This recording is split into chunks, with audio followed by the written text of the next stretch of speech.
Today, Homeworthy takes you inside 3 breathtaking homes nestled in the English countryside. In West Sussex, interior designer Anna Hewitson shares her hilltop house. The restoration took over 5 years, and it's now a light-filled family home shaped by thoughtful design. I've got a plate of on the wall, so this is my little kind of south of France area, so to speak. And I've got some little bowls, this one here, which actually I made because I love doing ceramics, and I have a pottery wheel actually in the studio outside. So I make, when I have time, bowls and dishes and things. And this one here is actually, it's an old, I picked this up the other day, it's a really sweet jug. I think it's an old hot chocolate jug, a jug for hot chocolate. But I just thought it was a really gorgeous shape. In Wiltshire, artist and designer Graham Carr shows us his gorgeous home, once a 19th century schoolhouse that's been transformed into a richly layered home filled with pieces from a lifetime of travel. I love textiles, so I've got a collection of cushions here, which are all different nationalities and whatever. But these I'm rather proud of because I had a wonderful Japanese kimono that was in fragments really, but I bought it years and years ago, and I always loved the pattern and the colour. And I managed to get some yards made of the fabric, copying it almost exactly. And in Hampshire, interior designer Lucy Cunningham welcomes us into her charming cottage, where bold pattern and family life bring warmth to every room. We've got a little garden at the front here, which is lovely. You can watch the sunset. Lucy and Tom put in a peony and rose garden. So in the summer, when I'm here, in the evenings, I will sit with my glass of wine and look at the peonies and roses and watch the sun go down. You're watching Homeworthy, where we believe every home has a story.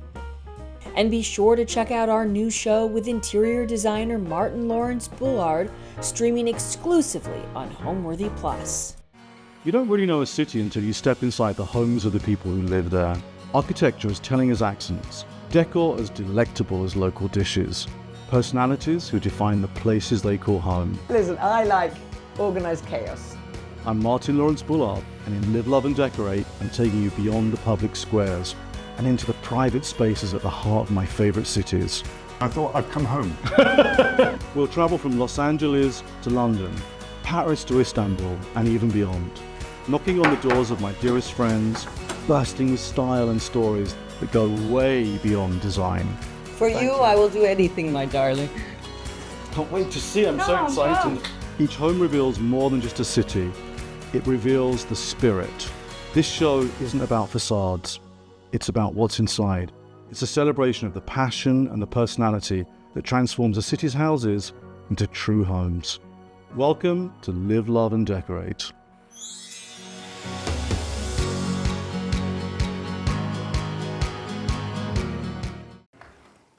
Hi Homeworthy, I'm Anna Hewitson, and welcome to my home in West Sussex. Can't wait to show you around.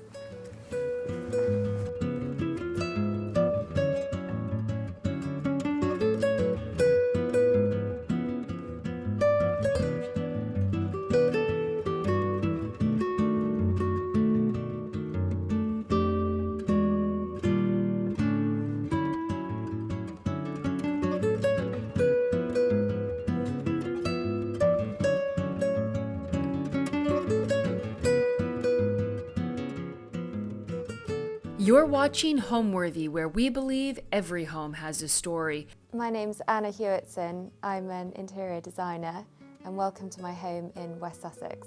We moved here 5 years ago from London, and I was initially drawn to the location of the house. It's on top of a hill which has got beautiful views of the South Downs, so it's a really, really lovely spot. It was in need of a bit of attention. It was a bit neglected, I would say, and every room needed some work. So we've gradually kind of worked our way around the house and done bits and pieces, and we're sort of almost there 5 years in, but yeah, we love it.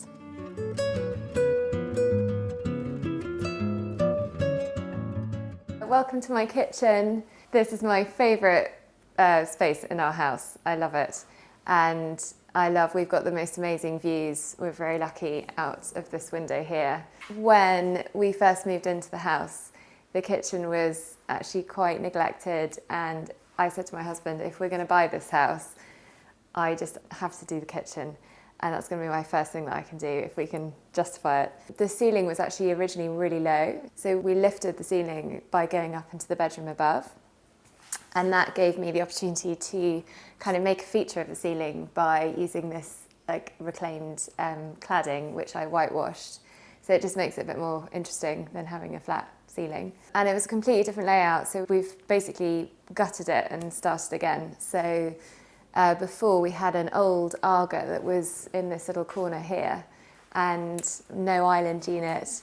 I am denied about putting an island unit in actually, because they used to have a nice kind of farmhouse table here, but it's so useful, and with kids we sit here a lot, and it's just another space, another area for storage. And yeah, I worked with a great local joiner who built the kitchen for me. I designed it all myself, and I wanted it to feel quite timeless, and also just quite like light. I didn't want too many wall cabinets. So what's great about the kitchen is I have this little tiny pantry in here, which is one of my favourite spaces, and that just means that I can have all my clutter in there. So all my food, our fridge is in there, and then that means that this can all feel a little bit lighter somehow. So obviously we've got 2 big windows and open shelving, so everything's like really easily accessible, but it means that the kitchen has this kind of sense of airiness and lightness to it, which is what I really love.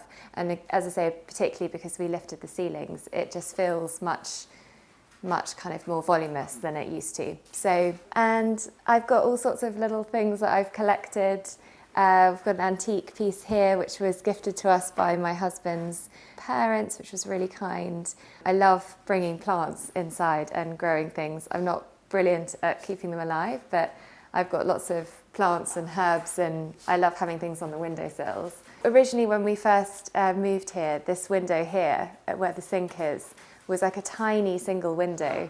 And so there was nothing actually in the kitchen that allowed you to see the view out. So again, we put a much bigger window in here, which has made a huge difference just to the lightness of the kitchen.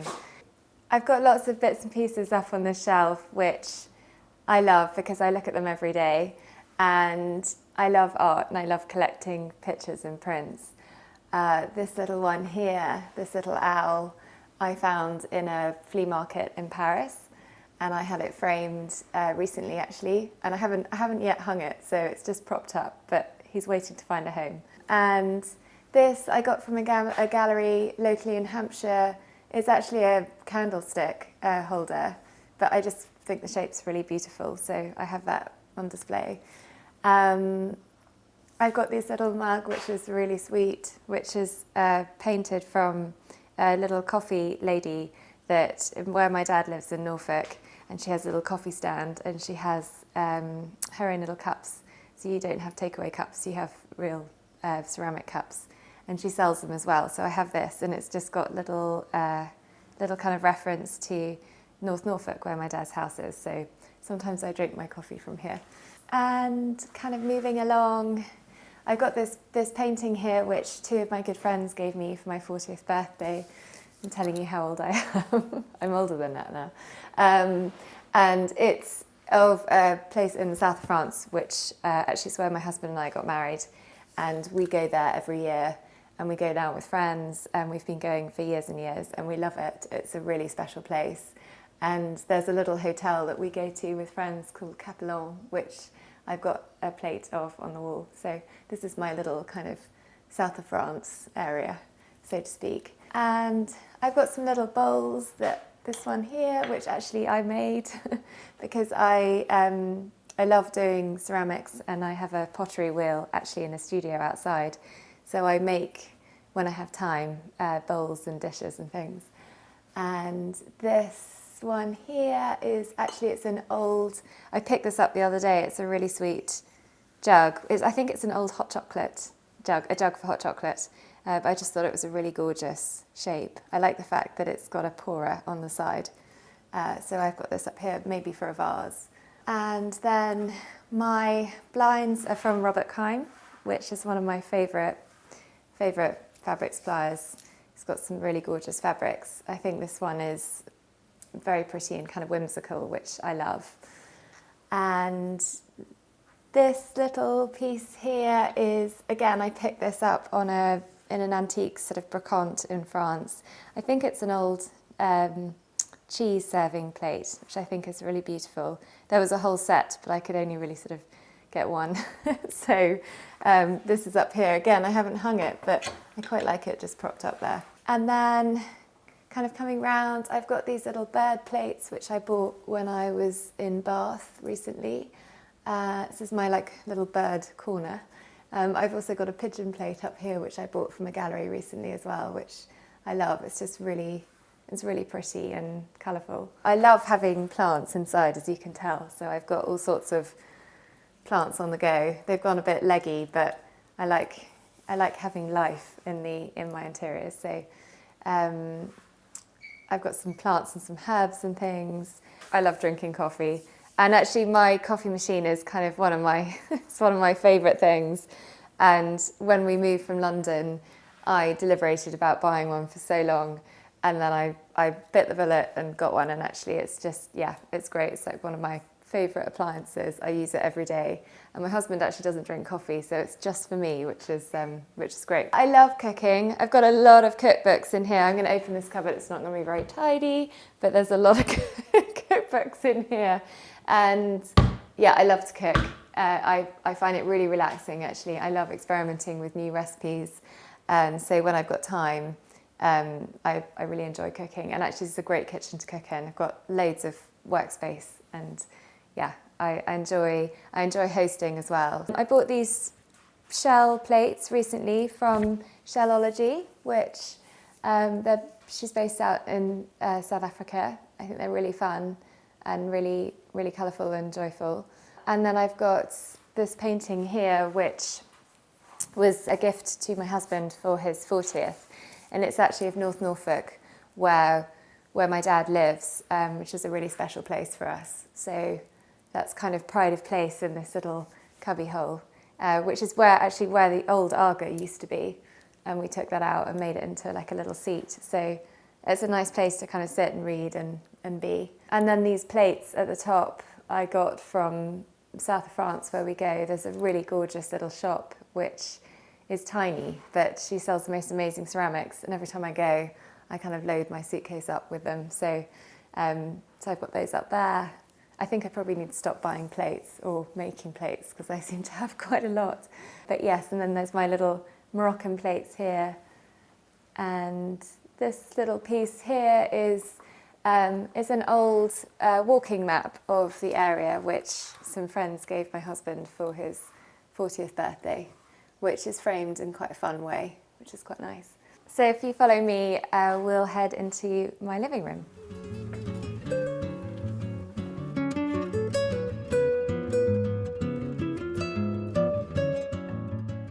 This is my living room. This is a room that we use all the time. Every evening we're in here with the kids and the dogs and everything. So it's a really cozy space. It's got very low ceilings, as you can tell. I can touch the ceiling. When we first moved into the house, this was actually, again, it was a really dark room. So all of these beams were practically black. And actually, even before we moved our furniture in, I got some specialist sandblasters to come and sandblast all the beams. And it made such a mess. I mean, literally there was like 2 inches worth of sand on the floor. So I'm really glad that I did it before we moved our furniture in. But I think it's made a real difference to the feel of the room. It's instantly lifted it. And the floor was already here, and I've not done anything to the floor, but the floor's great. But yeah, I painted it all. It was just white before, so I painted it in this really pretty. It's kind of a pinky colour. It's Edward Bulmer's clove, and the ceiling is all the same colour. So it's all Edward Bulmer clove, and it's just instantly made it feel warm and cosy. I've kind of got all sorts going on in here, and lots of different colours. There's reds, there's greens, there's neutrals, but the more I seem to put in, the better it feels, in a way, for me anyway. We replaced the wood-burning stove when we first moved in as well. We actually light the stove every evening, and yeah, it's super cosy. I love it. I recently had this fender made up, which I designed. We sit in here a lot, and like if we've got people over for dinner and things, we're all kind of grouped in here. So it acts as a really great space for people to sit and kind of be part of the conversation. So we've got people on the sofas, we've got people on the chairs, and then we can have people here as well. So it actually fits a lot more than you'd expect, because it's not a huge room. My sofas they were actually a real investment. They were probably one of the first things I bought when I moved in. They're from a wonderful company called Lawford's, and it's the Elmstead sofas. And I love that I have a pair of them, because I think it's great conversationally sitting opposite each other. I bought these, and I imagine I will have them forever and ever and ever, because I absolutely love them. They're so comfortable. And actually I upholstered them in a sort of plain linen, because I kind of wasn't quite sure where I was going with the design of this room initially. But I've now layered lots of things on top, and I've got a Suzanne throw and, you know, all sorts of cushions going on. So I think it gives them a bit of a lift. And you'll notice that there's no overhead lighting in this room. And actually, again, when we first moved in, this room was so dark, not only because the beams were practically black, but there was no lighting. So I've probably bought about 8 or 9 lamps for here. There's lamps everywhere. But I love that the lighting is really low, and in the evenings it's really cosy. There's a real mix of antiques in here, things that I've brought with me from London, like these side tables came from London, our London house.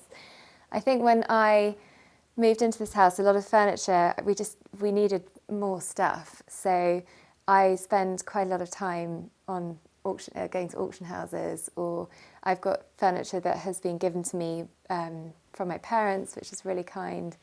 So it's kind of a mismatch of things, but I think that gives it a bit of personality. So this chest over here was actually my grandmother's, and it's got this really beautiful fossil top. This is actually one of my favourite pieces of furniture. I love it.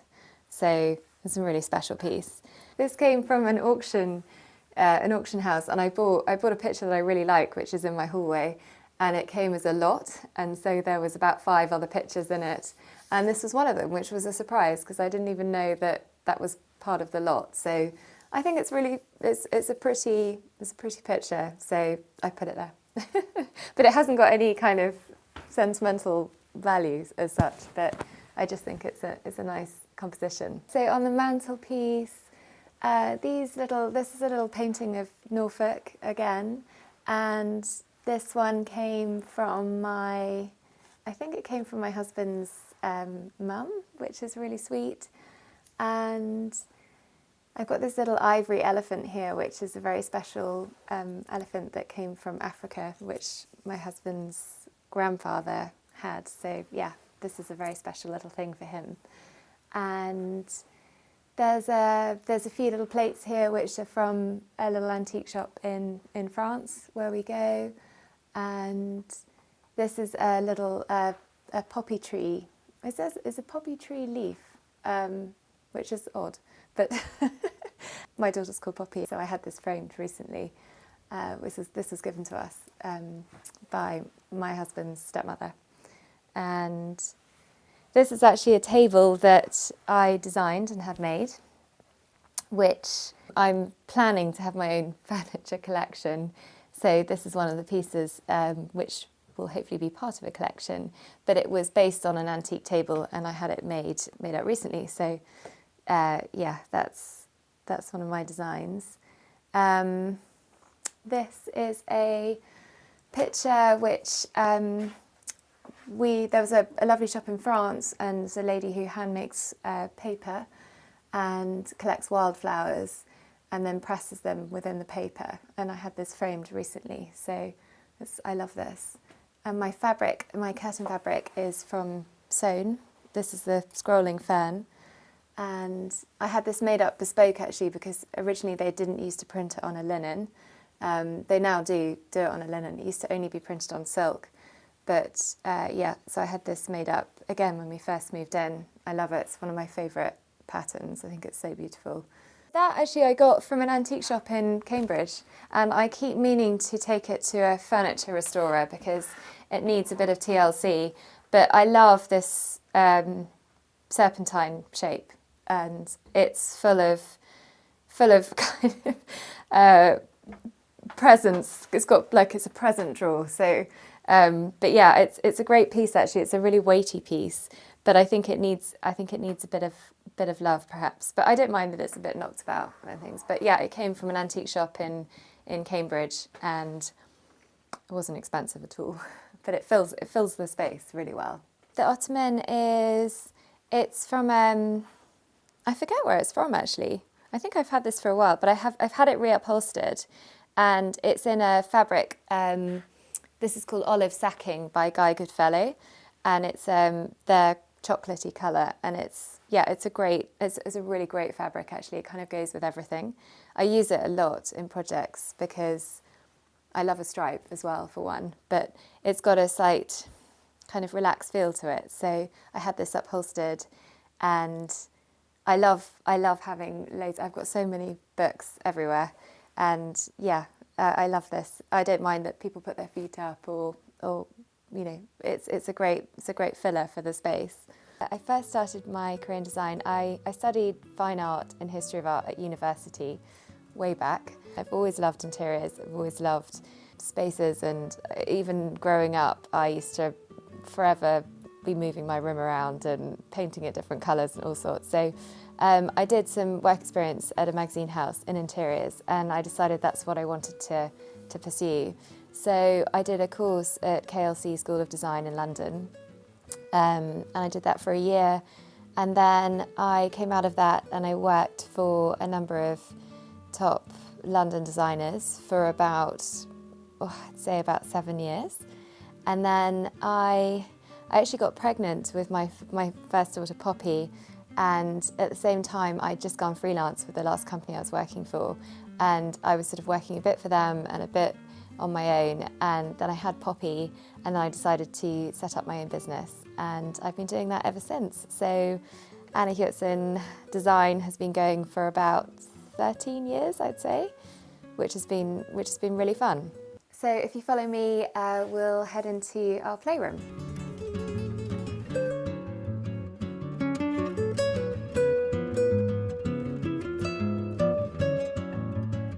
So before we get to the playroom, there's this little kind of intermediary space. So actually this used to have a stairs that goes down into our garage and a big cupboard here. And then this was just a wall. We've got like a little annex that's next door. So we took out the stairs, and we moved the washing machines from what was the boot room. And so my washing machines are here. And obviously put this door in here, which allows us to kind of go into use some of the annex space. And I wallpapered this in, this is Coal & Son Sweet Pea. I love this wallpaper. It's really happy. I love the yellow in it.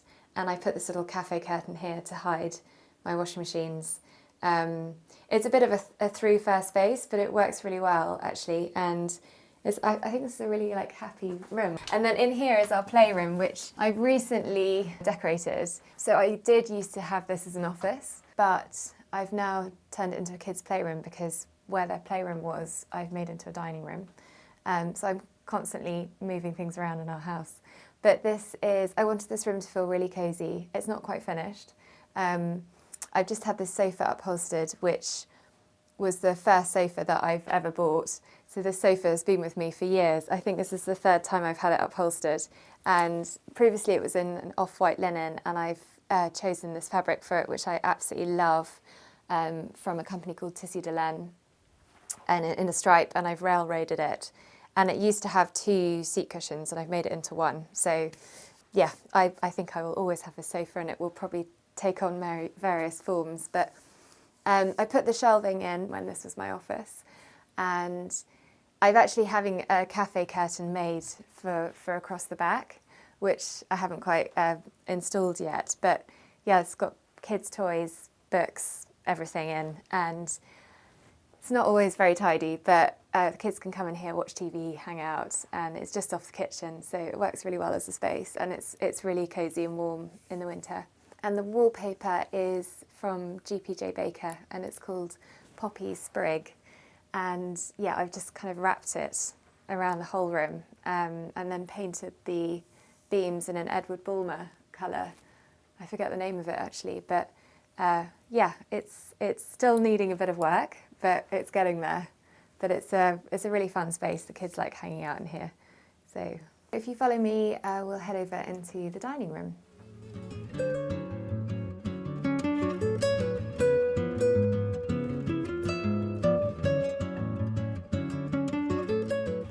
So this is our dining room. This used to be our playroom, but obviously I've just had a bit of a switch around. And so this space, again, it's got really low ceilings, but I put the panelling in. So we've actually only just done this up recently. I put the panelling in and wallpapered it.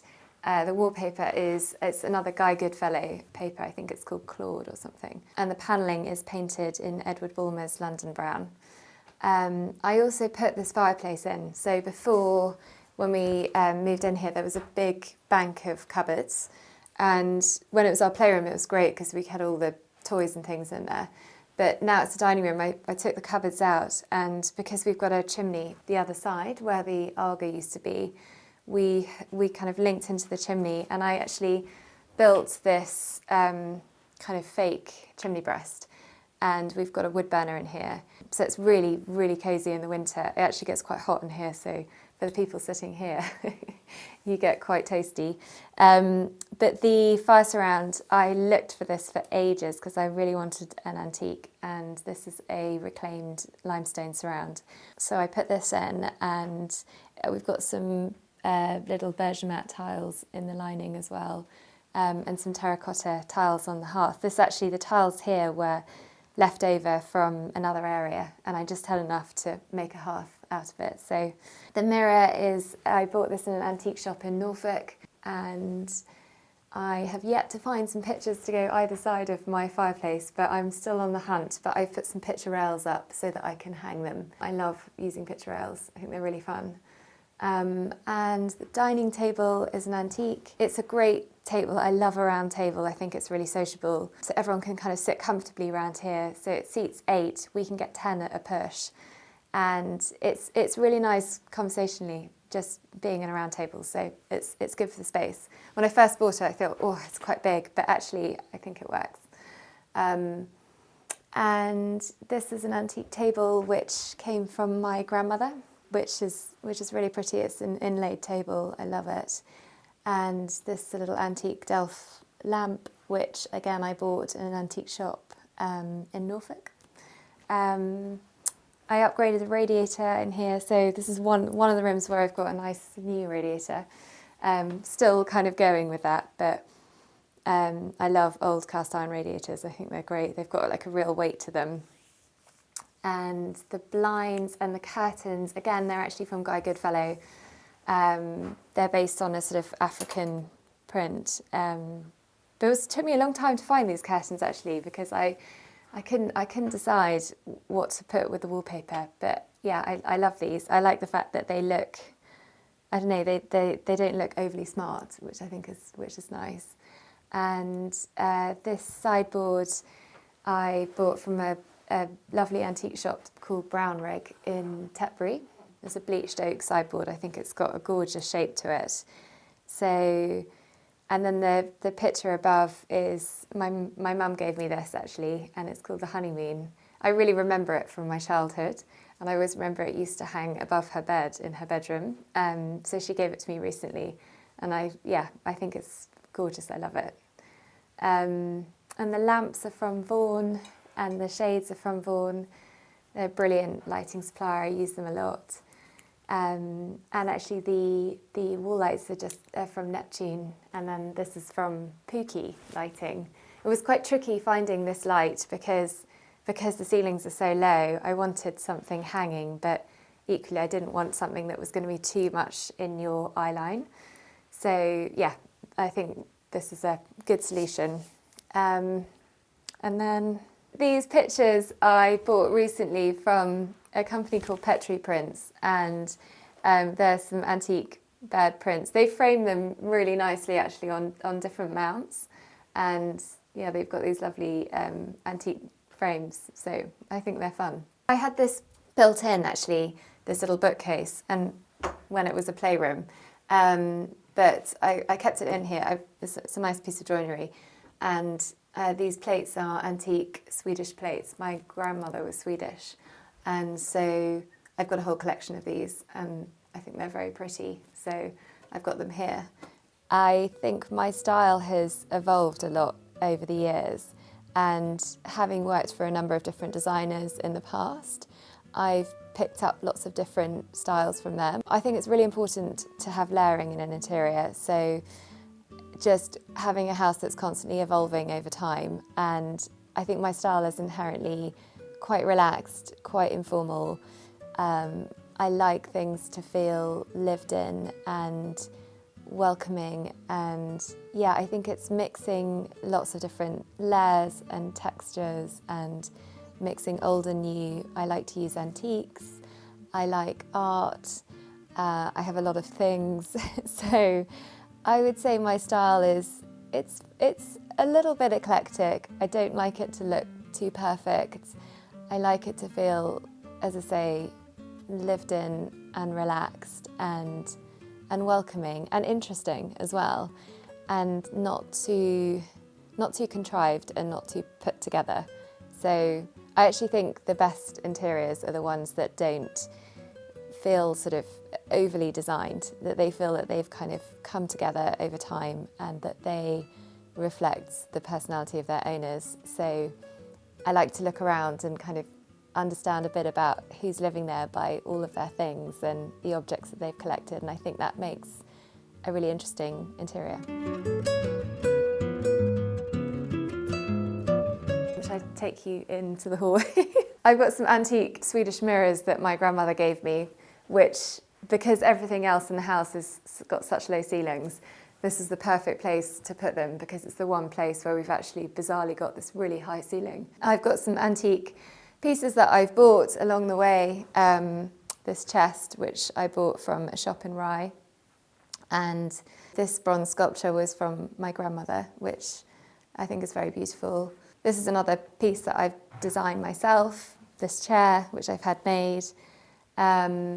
I had a picture hanger come recently because I had a different picture on this wall, and then I had all of these pictures and plates and things lying around that I've collected over time, and together we hung them all and put them all up, and it's really nice actually because everything's got like a slightly different meaning, and some are just nothing special, but I think all together as a group they're quite fun and quite playful. So yeah, it's amazing. You don't realise actually how much you have until you kind of lay it all out, and then we put it onto this wall. So it's quite a fun space. And this is an old Swedish daybed, which was my grandmother's. It's got a very wobbly bit on there, which I had stripped back and painted, and then I had this French mattress cushion made for it. So if you come with me, we're going to go into my bedroom.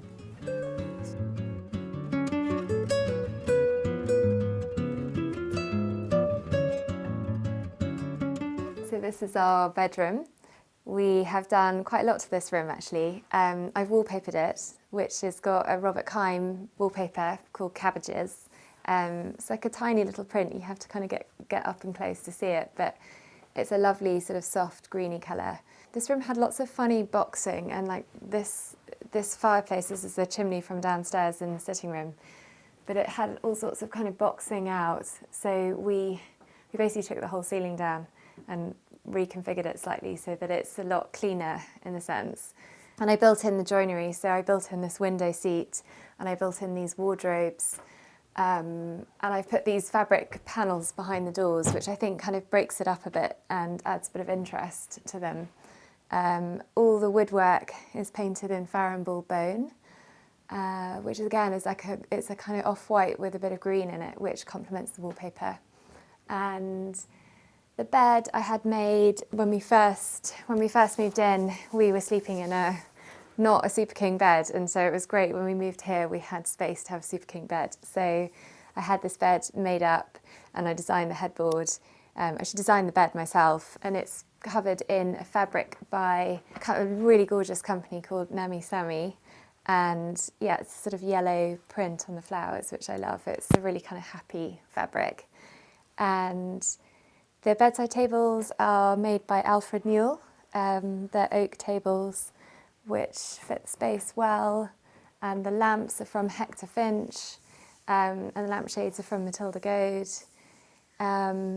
We recarpeted everything, so I've got this sisal carpet everywhere upstairs, which is kind of one of my go-to things. I know sisal carpet can be a bit sort of marmitey, but I love it. I think it adds a sort of quite a relaxed feel to the room, and I like the fact that it's not white. It's you know, a sort of darker brown colour. It's quite forgiving as well, so it doesn't show the dirt. This is a little antique piece that I picked up in Petworth, where we live. It's just down the road. There's a great antique centre, so I bought this there. And I also bought this little antique chair recently, which I had recovered in a Penny Morrison fabric and put a little skirt on it. So it's quite a pretty bedroom chair. And this is an antique dressing table, which my grandmother gave to me. Fits really well in the space. Well, and this little stool that I had designed and made up just by my upholsterer. I forget what was here before. I think there was like a big freestanding wardrobe that she had, which kind of weirdly blocked the window. So I built this in because we don't have loads of storage. We've obviously got a big bank of chest of wardrobes there, but these have drawers in them, which are really practical for putting socks and all sorts in. And then I had this seat cushion made up, and you know, some throw cushions. And actually, it's a really nice place to sit because we've got horses out in the field beyond, and the light comes streaming in here, as you can see. And actually, when we're lying in bed in the morning, we can open this blind and see all the way out. It's just, yeah, it's a really. I think this room is a very restful room. It feels quite calm, and yeah, we love it. It's a really nice space as well. So, but I'm about to have a half tester made for the bed, so that's coming in a couple of weeks' time, which is quite traditional. But I'm really looking forward to seeing how that looks installed.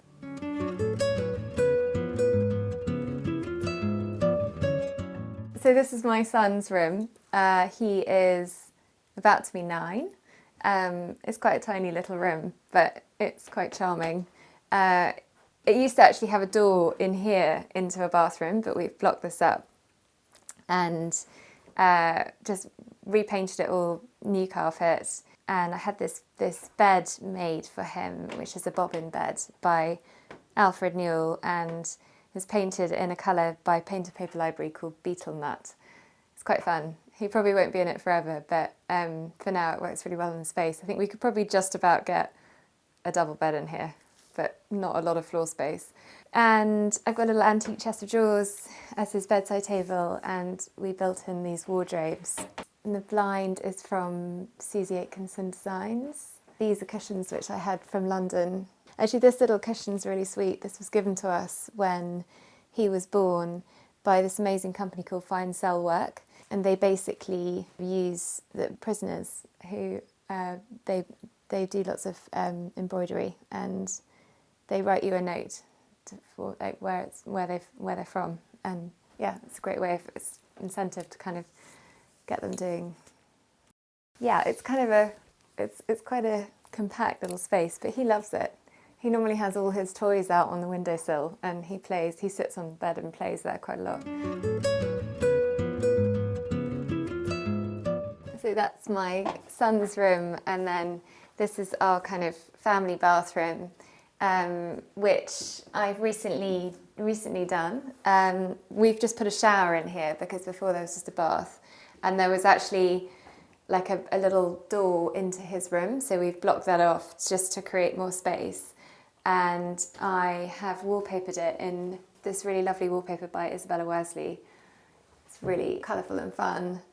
And the panelling is actually also Edward Bulmer clove, which I've got downstairs. I had a tin of paint left over and it worked really well with the wallpaper, so we just used that. We put new wood floor down. I love wood in bathrooms. I think it's really, it's got a softness to it, which is really great. As I say, we've got a shower in here, a bath. I mean, the kids don't really use this bathroom, they use our bathroom, but we try and encourage them to come in here. I actually grew up in Cambridge and I went to school in Cambridge and I lived there. And then we lived in London. I lived in London for about 15 years after university, and I had my children in London, and we moved out to West Sussex, as I say, about 5 years ago. And we initially kind of deliberated, we didn't know where to go. My husband's parents are East Sussex, my parents are Cambridge and actually Norfolk. And we looked at all sorts of different areas and we just fell in love with this as a place, and the school where our kids go to, we love, and we love the fact that it's accessible to London, and we love the location. We're in the South Downs National Park, which is so beautiful. And growing up in Cambridge, which is very flat, it's a complete contrast. So we love being here. Now I'll take you into the guest bedroom. So this is our guest bedroom. We've got some wardrobes in here, which really useful storage. It's a sort of overflow from our bedroom. This guest bedroom gets the morning sun, which is really lovely. It's a really lovely sunny room. Because we raised the ceiling in our kitchen, that meant that this room became really low. You can see where the ceiling height was before. So we had to go up a bit in the loft. So we kind of we did that, and then we had to inevitably do this. Eventually I'd love to wallpaper this room, but I haven't quite got there. But I've got these curtains from a company called Nicholas Herbert. And actually with my curtains, I always like lining them and doing a contrasting lining. I just think that's a nice little detail. So they've got quite a nice weight to them. This was an antique chest of drawers that was given to us by my husband's parents, which is fab, so it's good storage. The bed is a Super King bed that I had made up. And again, it's got the Guy Goodfellow olive sacking on the headboard, but it's in a red, which works well. Actually, this bed used to be in our annex, and we brought it through, so it kind of works in here now. My daughter's desperate to move into this bedroom, but there's a slight trade-off, because I think if my daughter has this, then my son wants something else. So we're just kind of still keeping this as a guest room, but yeah, it's enough space. It's a nice light room in here, and it still needs a bit of work, but it sort of come together. So if you follow me, we'll go outside into my kind of gym area.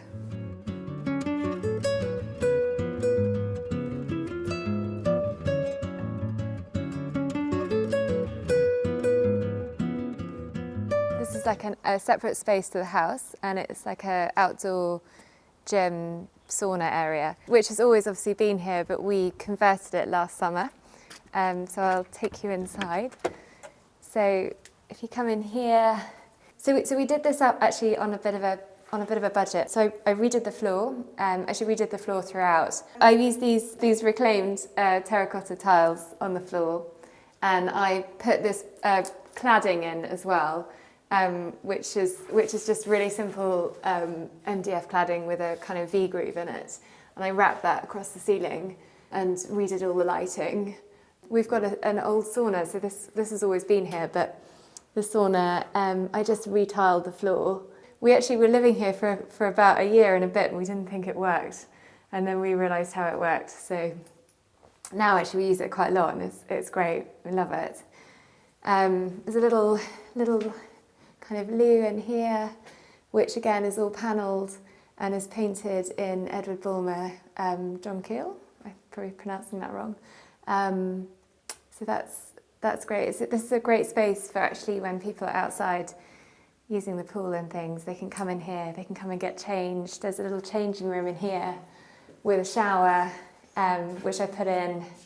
This before just had like a single shower cubicle, so I put this walk-in shower in, and I've got these nice silage tiles, which I actually bought. I bought on sale, and I didn't really know where I was going to use them, but they're perfect for in here, so people can kind of come in and get changed. And then in here is the kind of gym space. So in here, I lifted the ceiling. So I did the same cladding in the ceiling in here as I've got in my kitchen. So before, the ceiling height was quite low. So I've raised it up and put these new lights in, which were from Pookie. And I've lime washed the walls with a kind of pinky lime wash paint, and then I redid the floor, and I put these big mirrors in as well, which were just mirrors, and I just used a bit of architrave and then framed them, so quite cost effective. But it's a really nice space actually. We use this a lot, and it's nice that it's separate to the house. We've got a good sound system in here, so you can open up the doors and blare the music out, and no one hears you, which is quite fun. The word home means to me, it's a lot of things actually. It's everything to me, and it's my safe space, it's my family's space, it's where I spend the most amount of time. It's a place where we're all together, and it's a place of love and a place to express ourselves and be ourselves, and it's a place of happiness. Homeworthy, it was really great to show you around my house. Thank you for coming, and now I've got to go, I'm afraid. Thanks.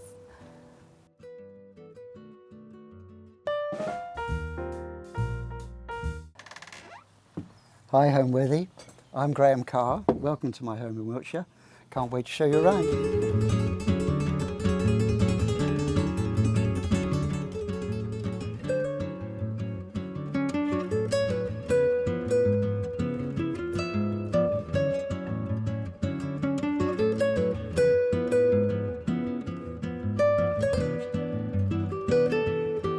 You're watching Homeworthy, where we believe every home has a story. My name's Graham Carr. I'm an artist, designer, and I live in Wiltshire in the country, and welcome to my home. About 45 years ago, I was living in London, and I wanted to move to the country, and luckily, I was doing a job down here in Wiltshire, which is only about an hour from London. So I thought this is the most perfect place to be. And so, in fact, I rented a cottage nearby, about 5 miles from here, and was looking around and eventually found the old school building, which was in a totally derelict. Nobody had lived here ever before, and it had been empty for 2 years after it was given up as a school. And I decided this is the most perfect space. And here we are 40 years later, and it really works for me.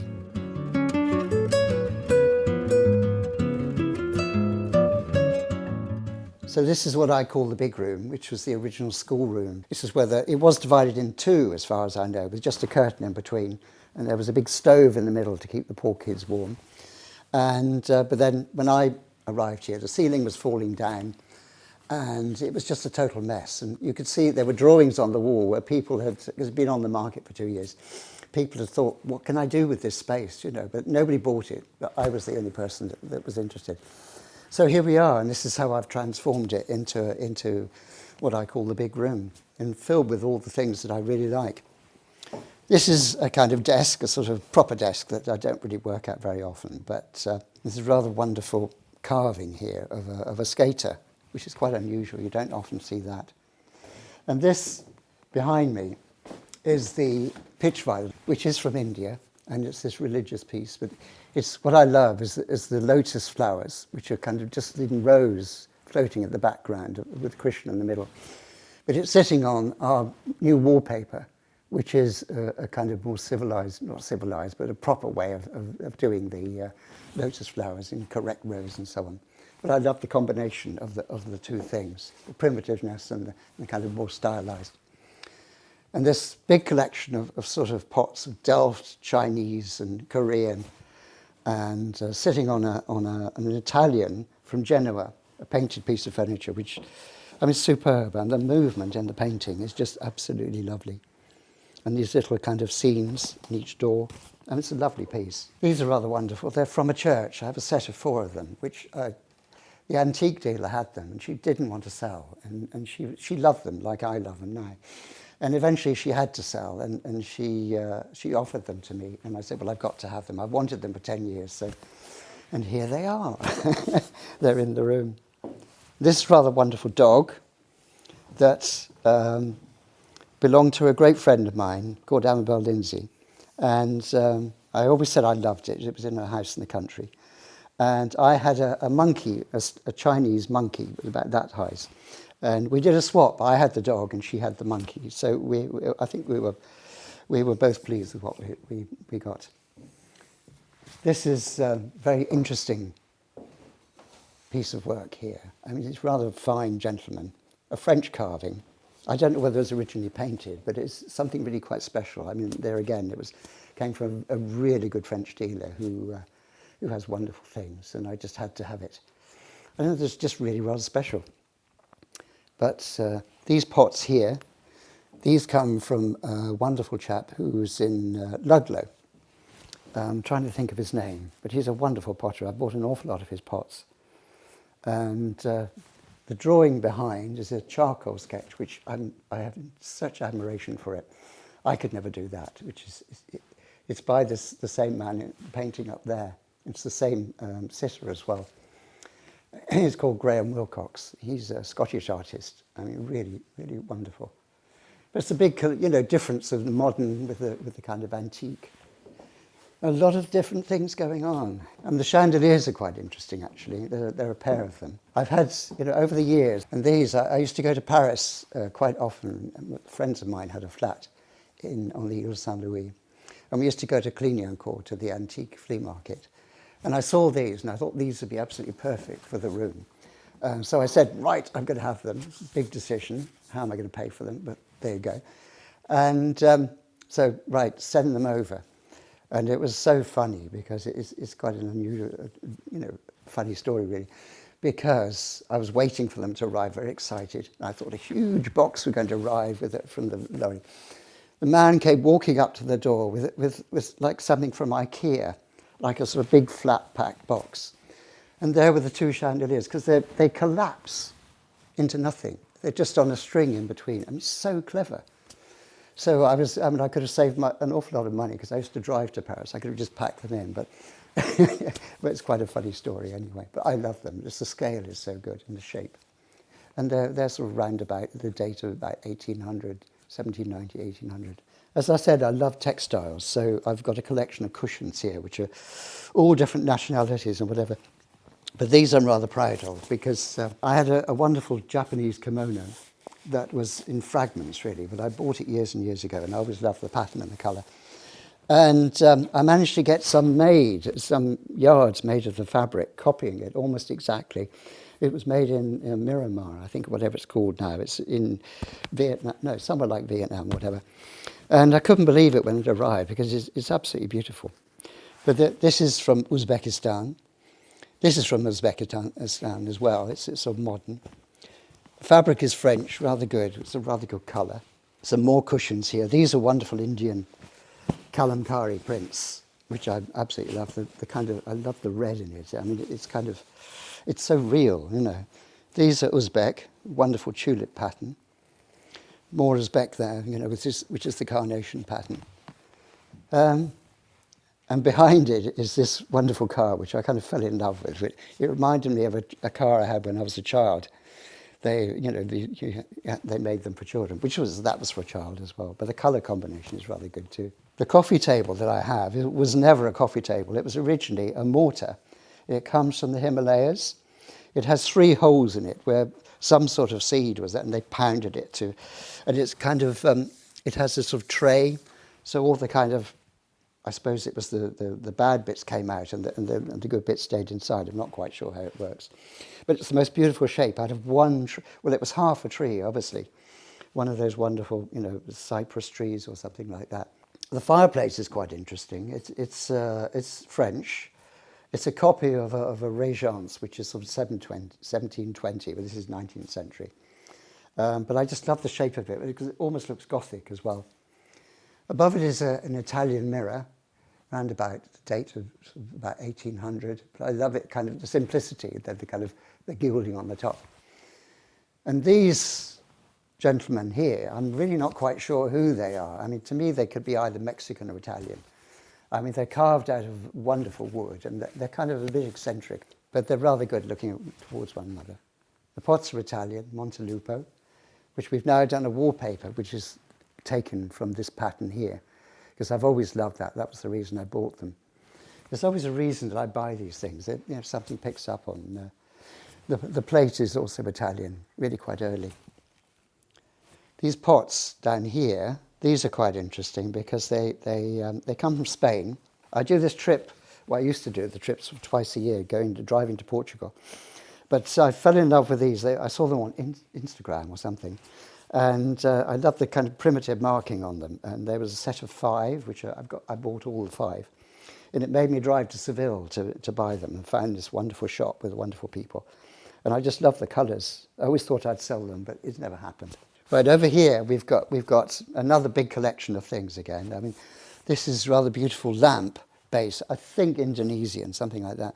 And this is beautiful. Absolutely, it's a wonderful Japanese bird, which is a perfume burner. You put the cinders in there and the perfume, and then the smoke comes out of the beak of the bird. It's really beautiful shape. But what made me, when I saw it, you don't see them very often, is my friend in Portugal, where I worked for about 3 or 4 years. She had one sitting on the fireplace, and I always wanted one of those. So I found it somewhere near Buxton, up in the whatever that part of the world is called. Anyway, it was an antique fair there, and I just had to have it. Behind is a Chinese horse, a terracotta horse. I don't know what date it is really, but whether it's a copy or whether it's real or whatever. But I love the shape again. But behind it is a quite interesting abstract painting. It's actually, I've had it for 40 years now, because when I went to Montreal, which I went there when the house was being made into a house, the school was being made into a house, I went to a gallery and this painting was there. And the man who painted it, I think his name was Savoy, something like that, French-Canadian. And he was very influenced by Japanese artists. And it's an abstract with, I just love it. I would never get rid of it. I mean, it's superb. This is a rather beautiful pot here. I can't remember the name of the artist, but he's in Bath. And he's quite interesting because he puts metal into the clay. And then he makes the form and lets them dry. And then he goes to different sort of strange places like the Bahamas or whatever. And he buries them underwater so that the metal changes colour. And I wish I could remember his name because he's so clever. But it's so fascinating, and it's the most wonderful colour. It looks as though it's been under the water. It's a rather good shape too. This is a pot which is from Thailand, as far as I know. Rather good shape, but it could be modern as well. Over here, I rather like this beautiful figure here. It's a copy of a painting made by a ceramicist called Jane Muir, and it's copying a painting, an Elizabethan painting, of the 2 sisters who had 2 babies. And it's a kind of very graphic thing. And she's made a wonderful ceramic copy of it, which is lovely. Rather nice, interesting colour there, the glass. And that's a painting by Elizabeth Blackadder of pheasants, which is quite interesting because the female, is more beautiful than the male, really, which is normally the other way around because the male is more colourful. But the way she's painted it is beautiful. A wonderful drawing of the claws and so on. And here's the dining table set up for, with an interesting collection of things again. The plates came from Italy. They're from Bassano in northern Italy when I was on their trip with some friends of mine. And they have a big thing about mushrooms. And these are all the different mushrooms, with rather good Baroque shape. The glasses came from Palma, Mallorca, and they were. That's interesting again because from Murano in Italy, I don't know why, but some of the people who made the glass, they moved to Palma, Mallorca, and they set up their own little company making glasses. And this is a copy of a very early 17th century glass, but made, they still make it now. Wonderful. Over in this corner, there's a rather interesting painting, Indian painting, of a peacock.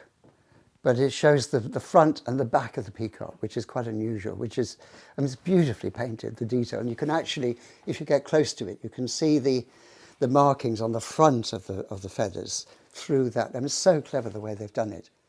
It's amazing. I think the back is almost better than the front, because the front is more kind of, as you normally expect the peacock to be.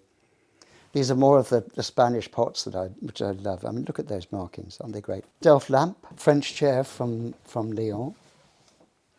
And this shouldn't be here really, but it's I got it out of my studio because it was getting covered in paint spatters, and I rather love it. I've never seen this kind of border before painted on the table. A sort of typical central motif, but this is just absolutely lovely. So this is the staircase that I put in when I originally moved here to my bedroom, and one and only bedroom then, going up onto the mezzanine floor.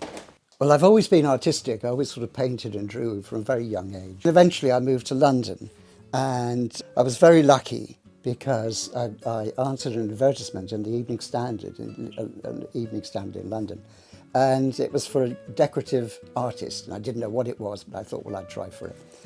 And it was the start of my career as I am now, really.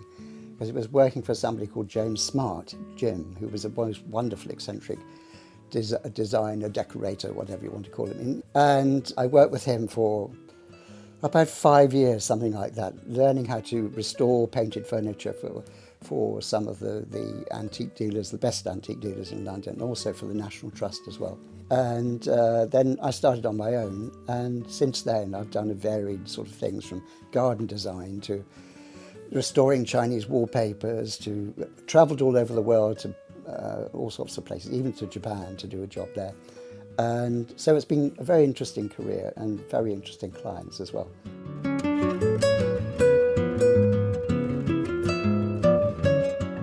So this is my first bedroom. It's changed an awful lot actually. There was a 4-poster bed here originally, but there have been lots of transformations. But this is how it is now. Which is quite fun. It's sort of, there's a big mixture of things again, a lot of Chinese pots and ceramics. Rather wonderful figure over here, the Han Dynasty lady waiting, which is rather good. And these are perfume burners again, from China. They go like that. You put the stuff you're going to burn inside, and then the smoke comes out of the dogs of Fu, whatever they're called. But I love these. They're just wonderful, those birds. The scale of them is just so good. They probably would have been painted originally with kind of pink and white, a little bit like this one here. This pot here, I'm not quite sure where it comes from, but it's Asia somewhere, but it's the most beautiful shape. And lovely textures as well. I love these kind of early markings. The panels, there are 2 gilded panels here, which I found in London. And I think they're kind of good luck or something, but they're painted with little bats and clouds and God knows what, and little figures and whatever. Rather lovely painting. It's 2-colour gold too, which is quite interesting. This is African, which I love the pattern. It's mudcloth. Just such a good pattern, absolutely lovely. And that's a kind of a modern fabric, but there again, it's a good design.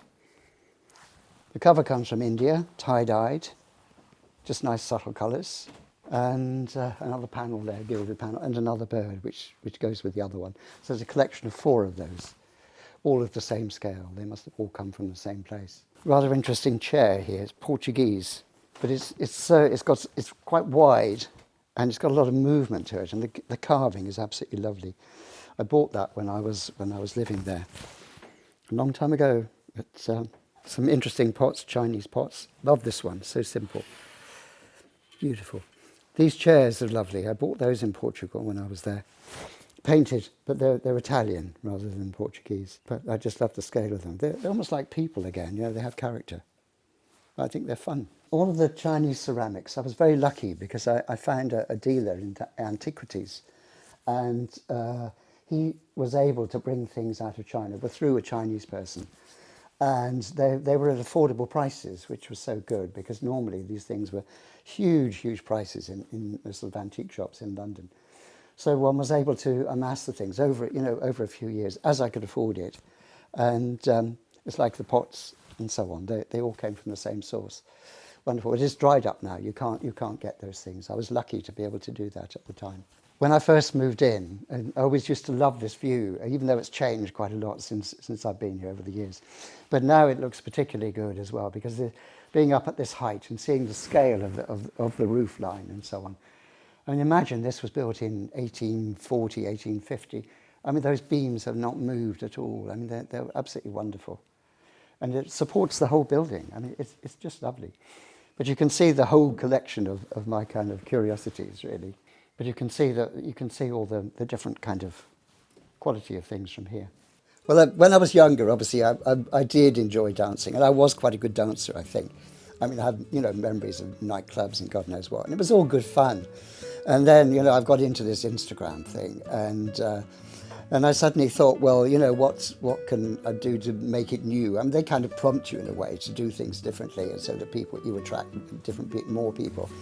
And so I thought, dancing. I mean, a lot of people are dancing, and I can still do it just about. So this is where I am now, which is quite fun, and I enjoy it. And it's actually good exercise too. And one shouldn't feel kind of nervous about it, because it just moves the body, And we need to, as you get older, you need to move the body, otherwise you become a kind of stagnant thing. We don't want that.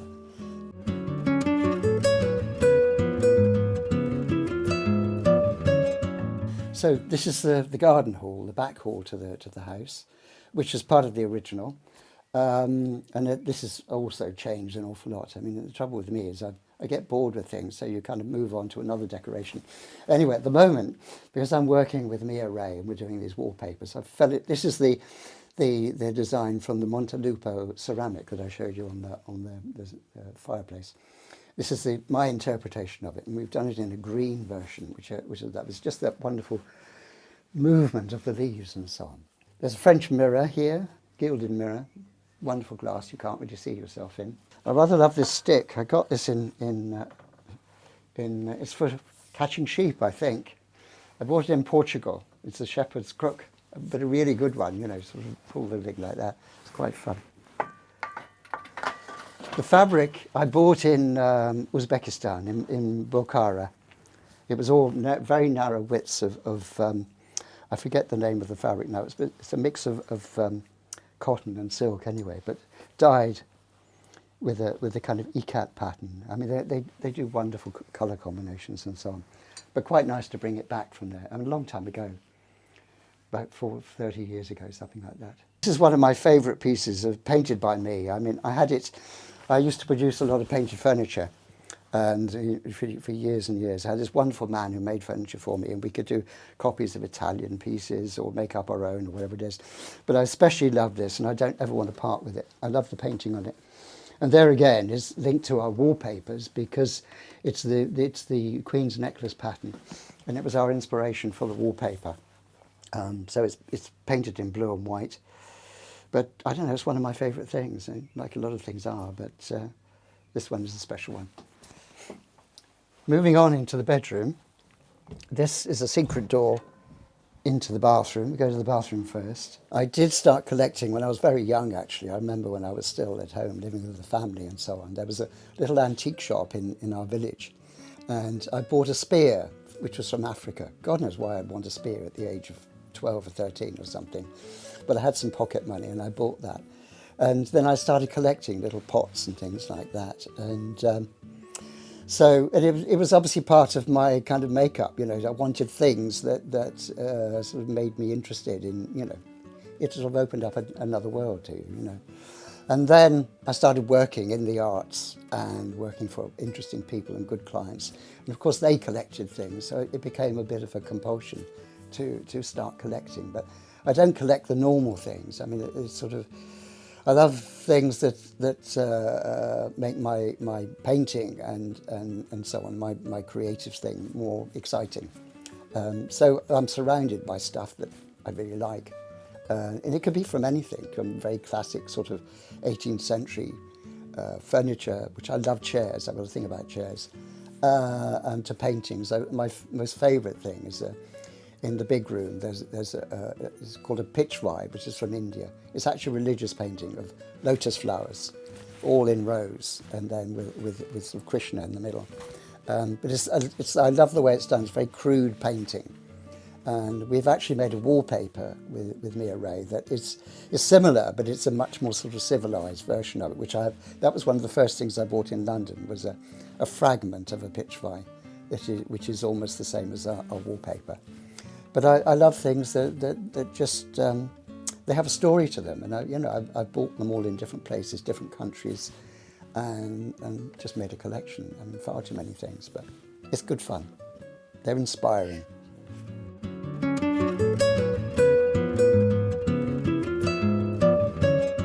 So the walls, there again, I painted it several times, but this, I was inspired by going to India, staying in the Samod Haveli in Jaipur. And the bathroom that I had was all in marble, but it was this design. And I thought, well, I can't do a marble bathroom, but I'm going to copy it and do it in my colours. So this wonderful chevron pattern, which it makes a good, good thing for a small space, and it's a kind of unusual because it's got a high ceiling and so on. So that's quite fun. These are rather wonderful. These are staircases, and they come from West Africa. Can't remember the name of the state. I should know because they're Dogon, that's what it is. But they're rather beautiful. I've got a collection of 4 of them, which I absolutely love. They're like a piece of sculpture. The mirror's quite interesting because it was actually framing a most wonderful Persian painting, which belonged to a Persian princess. A friend of mine was doing reframing this painting, and they didn't want the original frame that it was in. So this is the original Persian frame, which I think is wonderful, and I've copied it in a sense because it's actually quite simple, but it has little mirrored sections, which is lovely. This is quite fun. I bought it the other day in Livington at the fair. It comes from Tibet or Himalayas anyway, and it's just sort of fun thing. There used to be a very posh chandelier there before, but this I think is much nicer actually. The mirror is Portuguese, rather nice design, rather wonderful carving. Rather good painting here, which is Aboriginal. You see, I like a lot of different things, but they all kind of go together and I make it work. African piece here, which is rather good with the horns and so on. Coming to the bath, there's quite a funny story there as well, because where I stayed in Portugal, where I lived there, this friend of mine, she found this bath in London, and she thought it would do for her. She thought it'd be absolutely perfect because it's the most beautiful kind of 19th century French painted with imitation marble. And she was going to ship it to Portugal. And then I said I was going to have, which actually never happened, in America when I was working there, I was going to have a friend of mine was going to make a bath in wood, in a special wood, which was like the Japanese have, but it was going to be that sort of shape. And she decided that she didn't want this metal bath. She wanted my wooden bath instead. But unfortunately, the wooden bath never happened. The guy never got around to making it, which is so sad because it would have been wonderful. But I still ended up with the painted bath, which I'm very pleased about as well. But poor Gordana, she went without.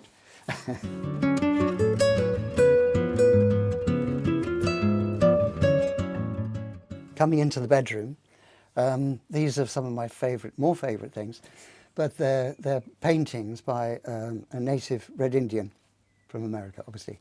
But he's rather special. The first one I bought is a shaman, a deer shaman. I love the way he paints. It's very kind of graphic in a way, but his colour sense is just beautiful. And we had them framed with sort of silver gilt. I think they're rather good. Favourite jacket there as well, and a belt.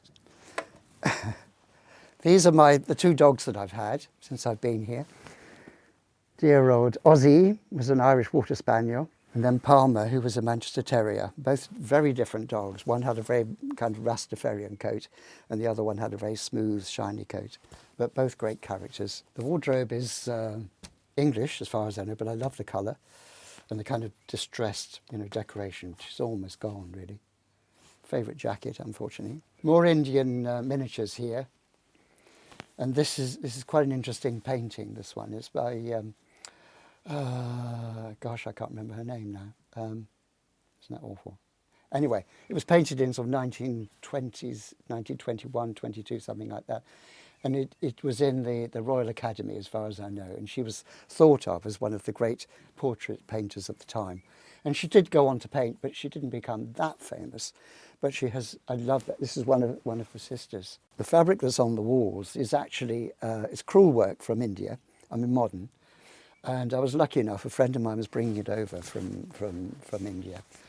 And I bought enough to make the curtains to start off with, which was great. Then he had some more came over, but it was a slightly different scale. It was slightly smaller in scale. So I decided, I bought it anyway, because to get blue and white is quite unusual. And but it doesn't actually notice. I mean, that scale is different to that one, but the colour's the same, which is great. And so I put it on the wall, which is good. And also made the four-poster bed out of it, and the valance and so on, and the bed cover. There was enough to do all that, which is great. The beds, I've had several different beds, had several different, lots of things. But this is one I had made, but not the columns. These are originally from India, but I repainted them with this wonderful chain pattern on. Well, I think it's wonderful. But I took that from an Indian design. And we made the bed head, and I did the kind of rather graphic, it's almost like sort of snow coming down. But then covered the whole thing in the crewel work fabric. And over here is the original pitch vine that I bought years and years ago. It was one of the first things I bought in London. And this is what we've copied for well, it's a similar thing. It's not exact copy for our wallpaper with Mia Ray. And it's the pitch vine with this beautiful border. I mean, it's almost faded on that one. I've sort of, the newer one, obviously, I put in more but I love the faded look of that. It's so good. The mirror is French.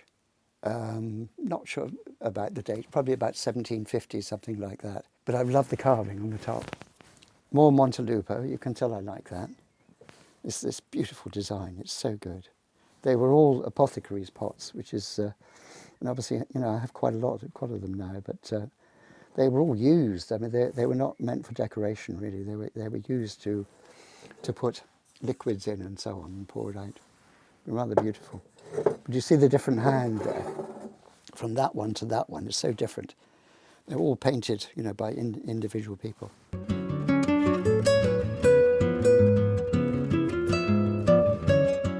This is the entrance to the house, but it was the original entrance for the school as well.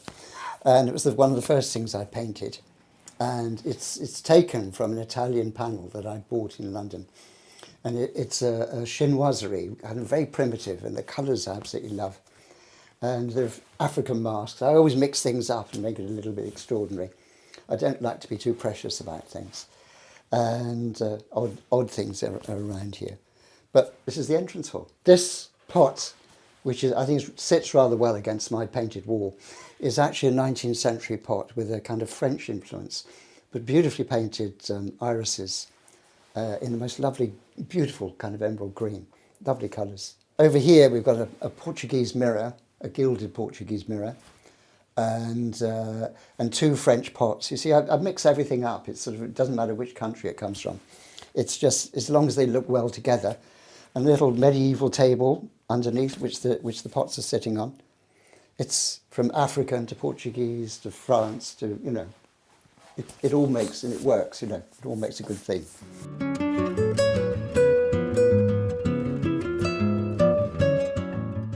So here we are in my office, total chaos, but it's not as bad as it normally is. But another more collection of things which inspire me for painting and goodness what. But it's a lovely space. Lovely. I like the overhead light, which is so good. And more some quite interesting modern sculptures here, which are by a Scottish artist. Again, I seem to like Scottish artists. And can't remember her name, but she's rather good. But she won a scholarship to go to Japan. And this is her inspiration from that trip to Japan. And this rather modern form, I think, rather beautiful, kind of very angular heads and so on. And they're just masks at the top rather than a complete head. But they're, it's juxtaposed with Chinese ceramics. He's rather wonderful, this big figure over there. He's kind of, he has a snake and a kind of tomahawk thing, a sort of mallet. It all has symbolism. It's all, the Chinese are wonderful because they have all these. The rather good figure over here, the white one. He looks like a somebody who goes underwater with one of those sort of helmets on. But there again, there are two Jane Muir sculptures, which are ceramic figures, which I love, with the blue spots. And there's rather funny faces, but he has a pea pod on the top of his head, which I think it's just brilliant. I don't know why I think it's brilliant, but I just do. It's kind of, it makes you laugh, what it's all about. The desk where some work gets done, try to get organised sometimes. Picture of my Palmer there. The desk is Scandinavian, Swedish, and I love the painting on the cornice, which is so good, but the colours are just so good as well. Great scale, and it hides a multitude of sins inside it. That's one of our new wallpapers there, which is quite fun. Good red lacquer. Delft tiles, which are always an inspiration, because we're doing wallpapers of that. It's actually very difficult to describe my style, actually, because even though I worked with, doing jobs which were kind of very fine decorating, really, my style isn't like that. It's a little more kind of rustic, but still goes into great detail. And I love colour, which John Fowler taught me about, and I love different textures and fabrics and textiles. It's not very English, it's more continental than it is, because I actually lived in Portugal for some time, and I picked up on, those sort of countries like Italy and Portugal and Spain and France. They painted everything that didn't move, and that was quite exciting. In England, where it was slightly more contained, and we don't do it in such an exciting way. But that's been a big influence on what I do, and now I'm designing wallpapers at this age, and it's still great fun, which is, finding new things and just another way of making life exciting.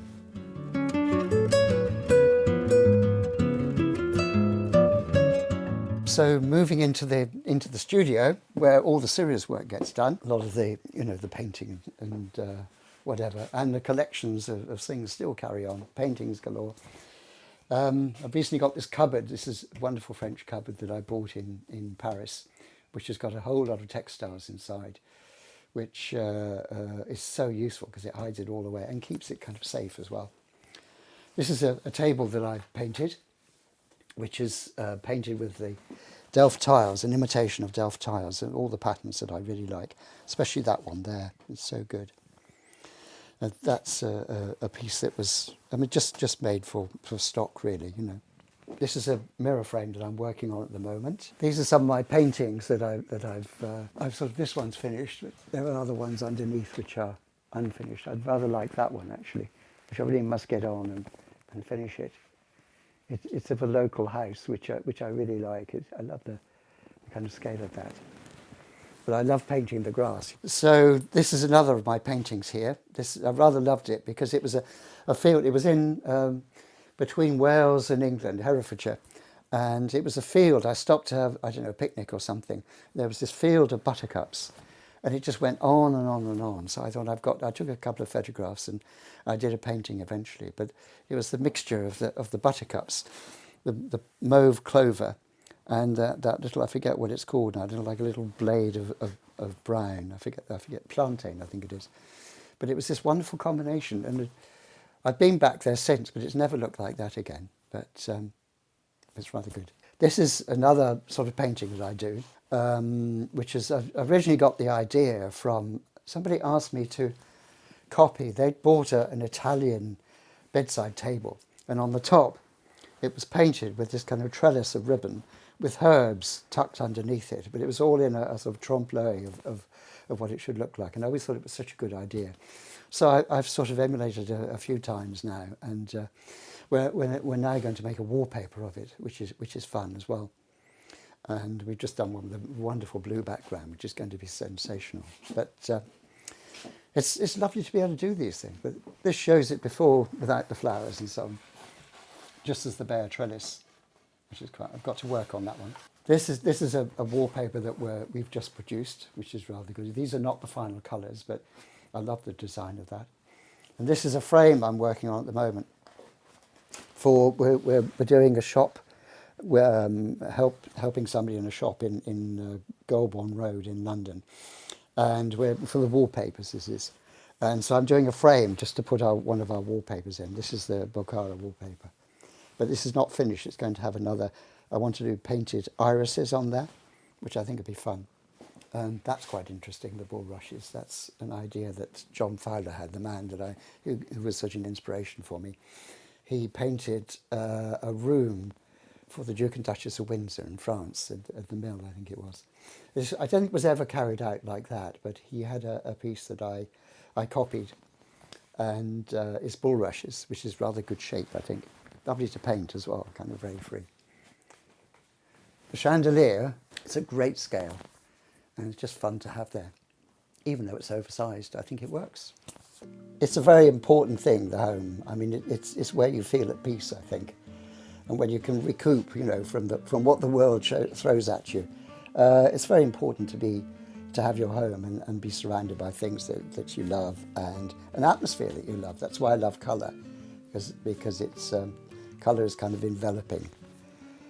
Especially in the big room here, it kind of when you walk in, you just feel at home, which is really nice. Homeworthy, it's been wonderful showing you around, but it's really time for you to go now. So goodbye.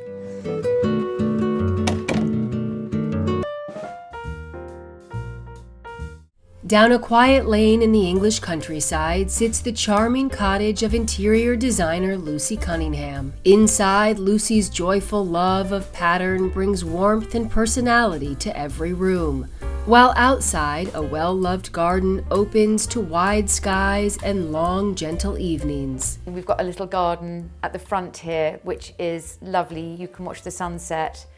Lucy and Tom put in a peony and rose garden. So in the summer, when I'm here, in the evenings, I will sit with my glass of wine and look at the peonies and roses and watch the sun go down. Hi Homeworthy, I'm Lucy Cunningham. This is my home in Hampshire. I'm very excited to show you around, so come on in.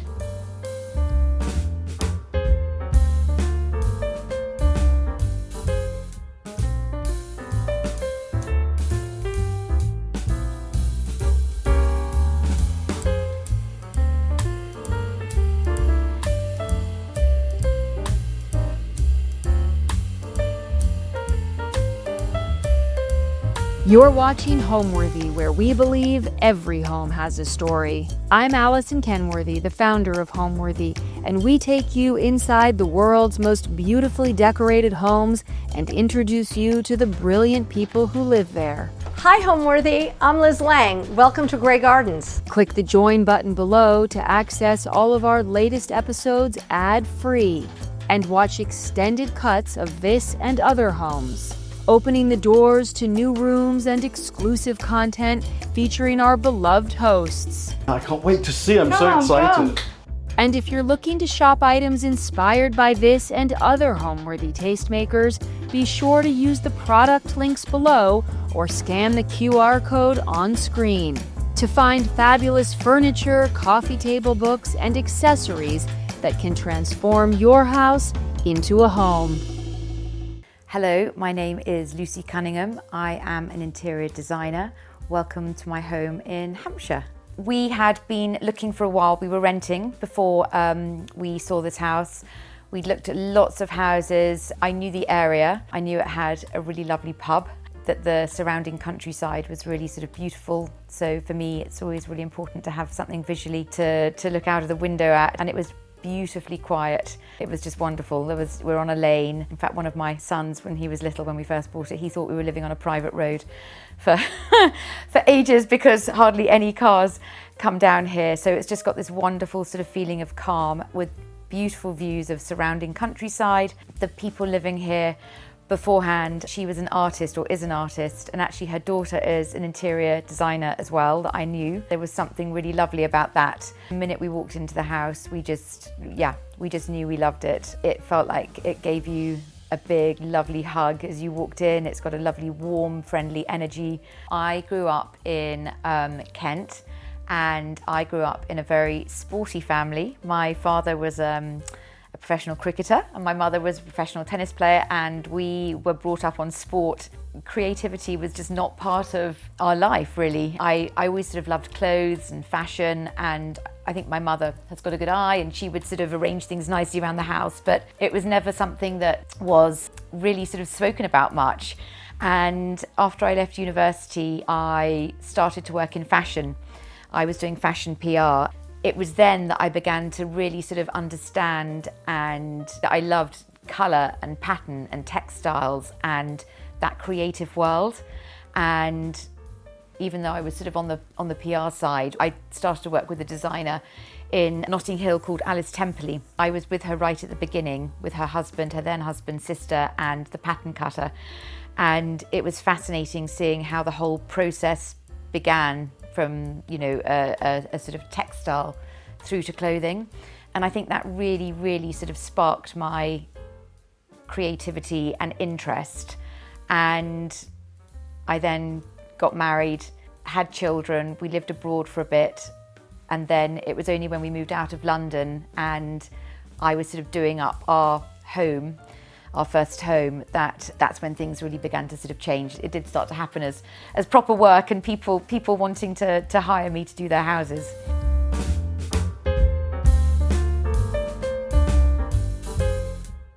So this is the dining bit of the kitchen, and again, a lot sourced by Caroline from auction, but also things I saw. These are one of my favourite purchases ever.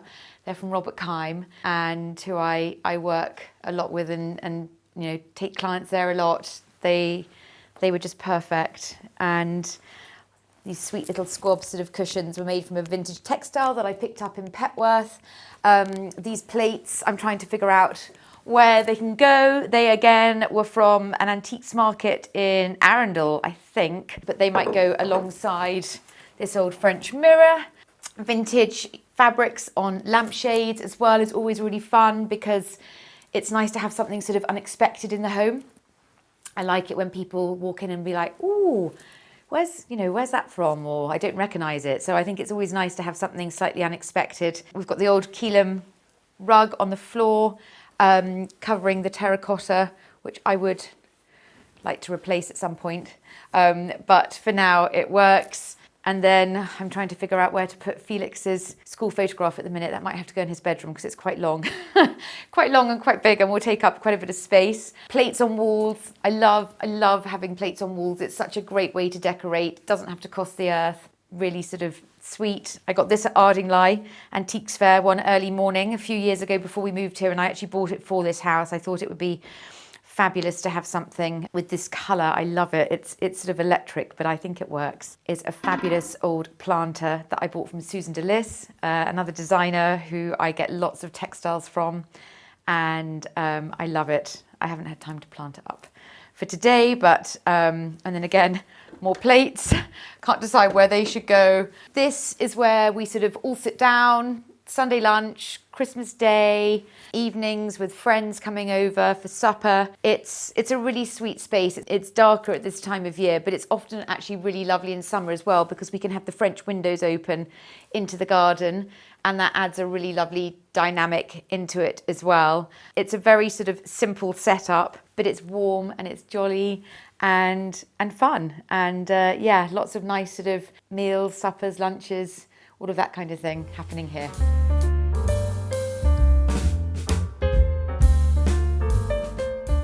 Now we're in the kitchen. This I bought not that long ago actually from a lovely antique shop in Midhurst called Olive Interiors, and I just saw it and thought it's perfect for this space. I love old pine. When it's scrubbed like this, it suited the kitchen. It's a very sort of humble cottage. The cottage was originally workmen's cottages for the hop fields, the surrounding hop fields for the farm. So it's not grand. It's very sort of authentic and real. But I just loved this piece, and it's also really lovely having all the glazing with the old glass. And I've got sort of all my favourite knickknacks in there, from sort of these lovely goblets that Caroline gave me to all sorts of different bits and pieces that I sort of pick up. I'm a magpie, and I can't resist bits of ceramic. And yeah, as you'll see, it's a complete mix of style. There's not sort of one thing. It's just whatever I'm drawn to and makes me feel happy.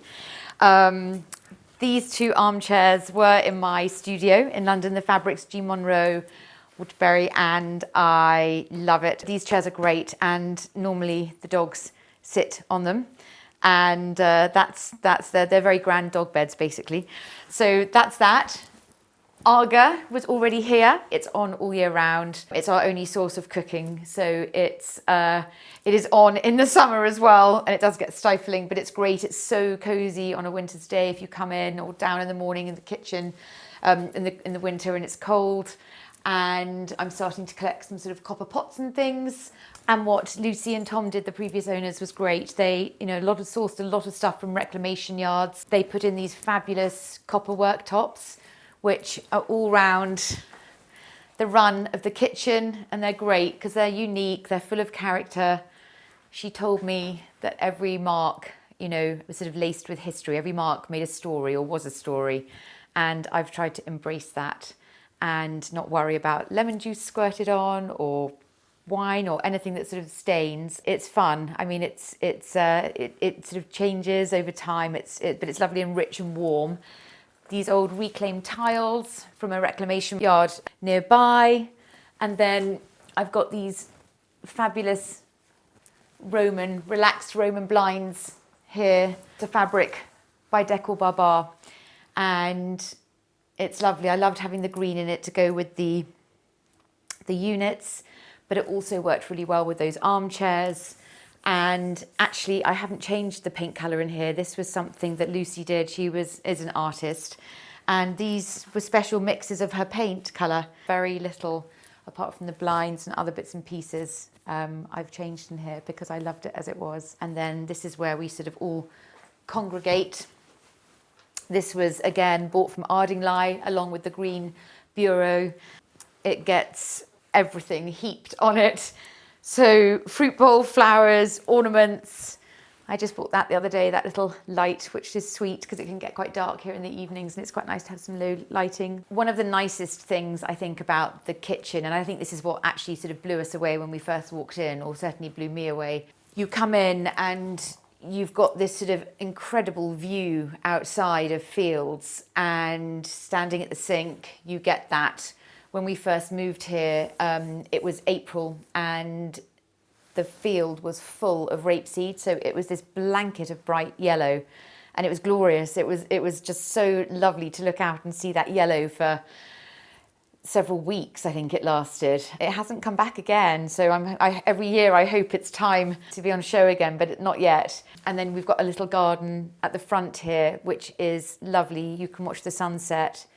Lucy and Tom put in a peony and rose garden, so in the summer, when I'm here in the evenings, I will sit with my glass of wine and look at the peonies and roses and watch the sun go down.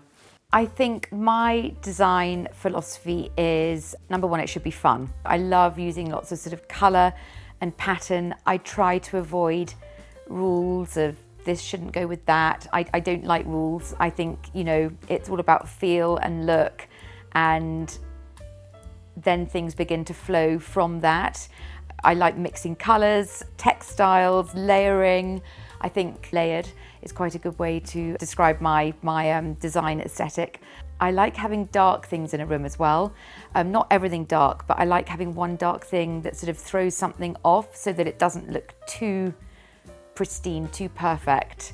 Lots of flowers, low lighting, that kind of thing. Things to make it feel cosy and homely.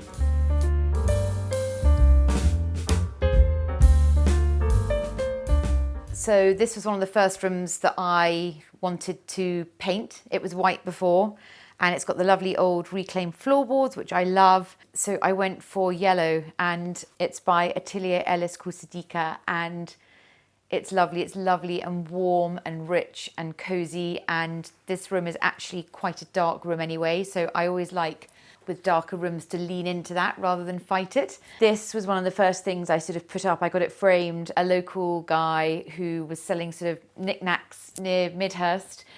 It was from the 1900s, and it was by a French, I think the 1900s, a French wallpaper designer called, I think, Paul Dumas. But I loved it so much. He had 3 rolls. I bought one and I got it framed, and I just love all the colours in that. I've got really quite a sort of eclectic mix of everything. I love needlepoint. I bought this little needlepoint cushion, stool from, again, an antique shop locally, and a sweet little nursing chair here with old, I think it's Osborne & Little fabric. I should know that again. I'm sorry if I don't. And then I've done decor barbar on the blinds. I don't know if you can actually see that, but it sort of works with the richness of the walls. Reading lights, I love having everywhere. This is a marriage chest. I love it. It stores a lot of sort of fabrics in here, and my obsession with blue and white pottery all here. And I've got to be very, very careful that I don't put it in too many other places around the house. Right at the back, I don't know if you can see that, is a beautiful plate, and it was part of Robert Kimes' collection that was auctioned off after he sadly died. It was bought by my husband for me as a birthday present. So it's sort of on the wall, and then everything else has been done around it. But it's lovely to have that piece in here. And Guy Goodfellow, I've done this fabric twice now. I did it in a slightly different colourway on the sofa before this, but this one in the red I brought in because I felt it worked well with the Suzani and the flame stitch. And again, it sort of works with the yellow. And then that sofa I saw in Susan Delis's house one day, and I remember sitting on it thinking it was the most comfortable thing I'd ever sat on. And she said, well, I'm selling it. And I said, I'll buy it. I bought it and thought I'll probably have to change the colour, because I think yellow on yellow, it's all going to look too much. But I put it in here and threw a textile over the back, and I'm always chopping and changing with the cushions. But actually, I think it works. And again, having the backdrop, this was another purchase from Ardingly, but having this chest here breaks up the colour between the 2 yellows. And then a little sort of writing desk in the corner with this lovely old leather chair that I haven't changed. I love the patina on it. It's all sort of crackled, and it's a really beautiful green colour. Kashmiri lamps. I'm obsessed with Kashmiri lamps. I've got them everywhere in the house. And again, I'm trying to sort of limit my collection of them, but I love them. They're just so pretty. And then the patterned lampshades as well, because they give out such a nice sort of light. I think I've learnt that things that shouldn't work on paper sometimes in situ do. And it's sort of trying it out and throwing things together and just trying it. It can sometimes work. I sometimes get lucky, and it's like the dark flame stitch cushions with the light cushion. Caroline and I were looking at them, and we were sort of, I was umming and ahhing because I didn't think that the sort of the prints would go together, but actually on the background of the stripe, they're great. I also love a stripe in a scheme. There's something quite sort of solid and practical and neat about it. And I think if you've got a lot of sort of other patterns and swirly things going on and movement, it's rather grounding to have the stripe. When I'm doing a scheme or looking at a room, one of the things I try to do is not make it feel overtly masculine or overtly feminine. I like to have a nice sort of balance between the two. So I'll try and sort of even that out with textiles, and that's why the flame stitch and the stripe are good against the sort of more florally sort of decorative patterns. I love bookshelves in a room, and if there was more space, or I suppose if I had less furniture and lamps everywhere, I could put some more bookshelves in, but there's something so cozy about bookshelves filled with books. and it just feels like a warm, lived-in room. So it's lovely. We shut this door in the evening. I've got that lovely sort of little vista there when I sit down on the sofa, the wood burner's going, the TV's on, and a glass of wine is on that table, and my feet are on there. I don't think there's one particular place that has influenced me. When I was little, we did a stint in South Africa. Having been back a few times sort of in my 20s and teens, I suppose that might have inspired me a little bit, but I think really Argentina, when we lived in Buenos Aires, I was definitely sort of, you know, creating a home out there. We'd go to all the flea market. It was brilliant. It was such good fun. Suddenly we were in a very sort of different space. We weren't in a sort of quintessentially English home anymore, and I thought I'm really going to sort of go for it with the sort of the Argentine look. Lots of lovely sort of textiles, colourful stripy rugs, leather, quite rich interiors, so that kind of piqued my interest. Everywhere I go really, I love Marrakesh, Morocco. That's wonderful for colour and again textiles, and France as well. I love French houses and French architecture, furniture, so that again has played a huge part in sort of influencing my style. And then lots of sort of lovely English homes as well, so it's a really eclectic mix.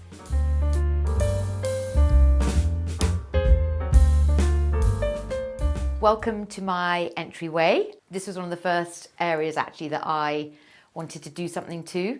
It was white walls, as was everywhere else, and I put this fabulous Robert Kime wallpaper up that looked, to me, it looks like a sort of a tapestry almost. It's got a lovely sort of worn effect, and it's great with lots of pictures on it and mirrors and wall lights. This mirror was sourced alongside the lamp and actually a lot of what's in my house by a fabulous friend of mine called Caroline Mark, who is an interior designer as well, but has an antique shop in Tetbury, near where I used to live. And she and I are constantly sourcing together, but she helps with a lot of things for the home. I bought this for a client from an auction and then decided it was really sweet and kept it in here again with these two little chairs that were meant to be going off to a project, and I'm a sucker for anything with caning, and these are ebonized and they're just really pretty, but it's also informal. The rug is from the lovely Tate and Derby. The colours worked well with the sort of the terracotta flooring, and then this I love. This was an old bit of paisley that I had hanging around because of my love of textiles, and just made it into a door curtain, so it's nice in the sort of winter months, adds a bit of warmth. Knickknacks that I've picked up from Petworth Antiques Market, Tetbury, all over, some more antique textiles on cushions. This I actually bought from a friend who is another interior designer called Lisa Burders, who's lovely, and she was selling it and it needed a bit of work on it, but I said I'm having it, and I think it looks quite nice in the window, quite welcoming. Again, probably should have put it in a project, but couldn't bear to part with it. And then pictures on the wall. I love this artist. He's called Lars Norman, and I've dotted quite a few of his paintings around the house. But again, I love the colours on this one with the curtain and the blind. And there's another one of his here, and I think the colour again, it just sort of draws me in. It's lovely and rich. Welly boots, guitars, umbrellas, trainers, summer bags. Everything else is thrown in here. It's not a big space, but we make it fit. One of the beauties of why I particularly loved it was actually Lucy, who owned it before us, Lucy Dickens. She had done the house up. So they'd put down all these fabulous reclaimed wooden floorboards. The walls were white everywhere, which was lovely. It was lovely and neutral. She had all her art hanging everywhere, and the bathroom fittings, the radiators, all those sort of things that, you know, I do for my job and have to think about for my job. I didn't have to think about with this house. It was just lovely to arrive here and think, I just have to literally put my stuff in. Over time, that's changed, and I've become a little bit braver with painting rooms and things like that. But yeah, that was it sort of in a nutshell at the beginning. This is my study at home, and it's great. It's sort of at the back of the house. I can shut the door, lock myself away in here when I'm here. This is the sweetest little chair. I think it started off its life in there actually, but covered in this lovely sort of crewel work. And it's very sweet as you sort of look in. This was the second room I painted, Atelier Ellis again, because I just love their colours. And this is a colour called Stilling, and it's dark. This room faces east and it gets morning sun, but not a lot after that. This Pierre Frey blind Limonacq, I just love all the Limonacq and Braconnet collections. It's just full of colour. Here is where I sit, if I'm lucky, with a cup of tea. Nice lighting. I love these sort of reading lights. I think they're so practical, and they also look really lovely in a corner.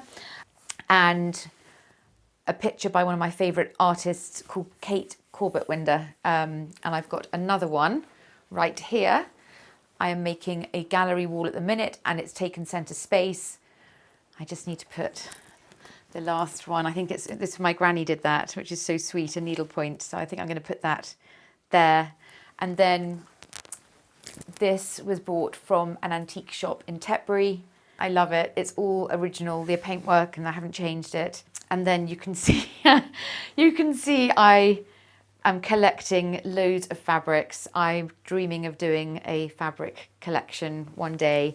So I've been sort of buying lots of different fabrics and things for inspiration, and they all just sit there. And then my desk here, but it's nice. I've got a nice view of the garden if I want to go that way, and the gallery wall when it's finished.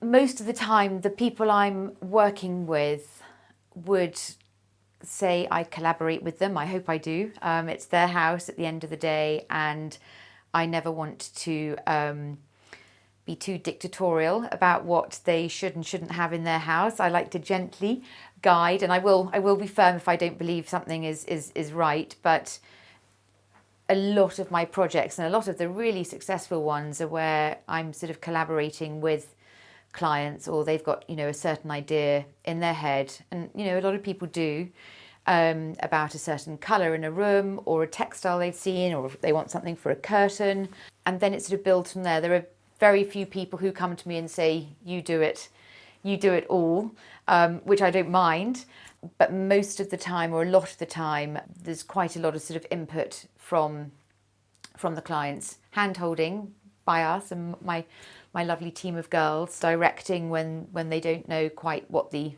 answer is, and we will absolutely sort of provide mood boards and schemes and suggestions.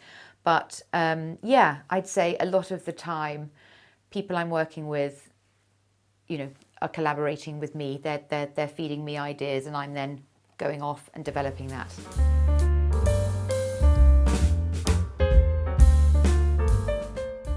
This is my bedroom.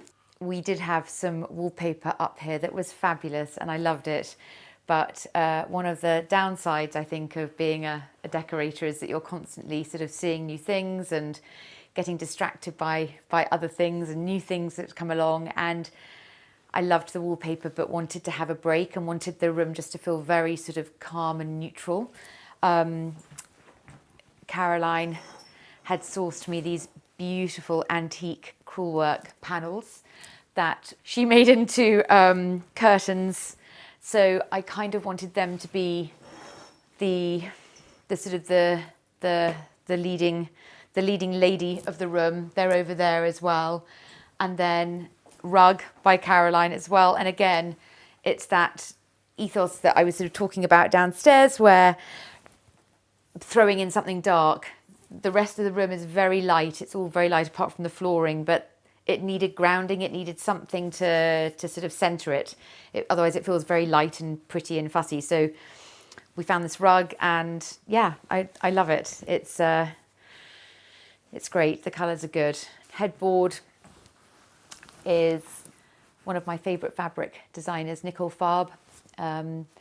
She's amazing, and again, it's a stripe. I just love stripes, and I've actually done the bench at the end of the bed that was made for me in the same fabric, and then these Volga linen cushions, which I love. They're so pretty. And then this antique eiderdown, which again, it should probably be a little bit bigger, but I love it so much. I'm just keeping it on. And now the nights are getting a bit colder.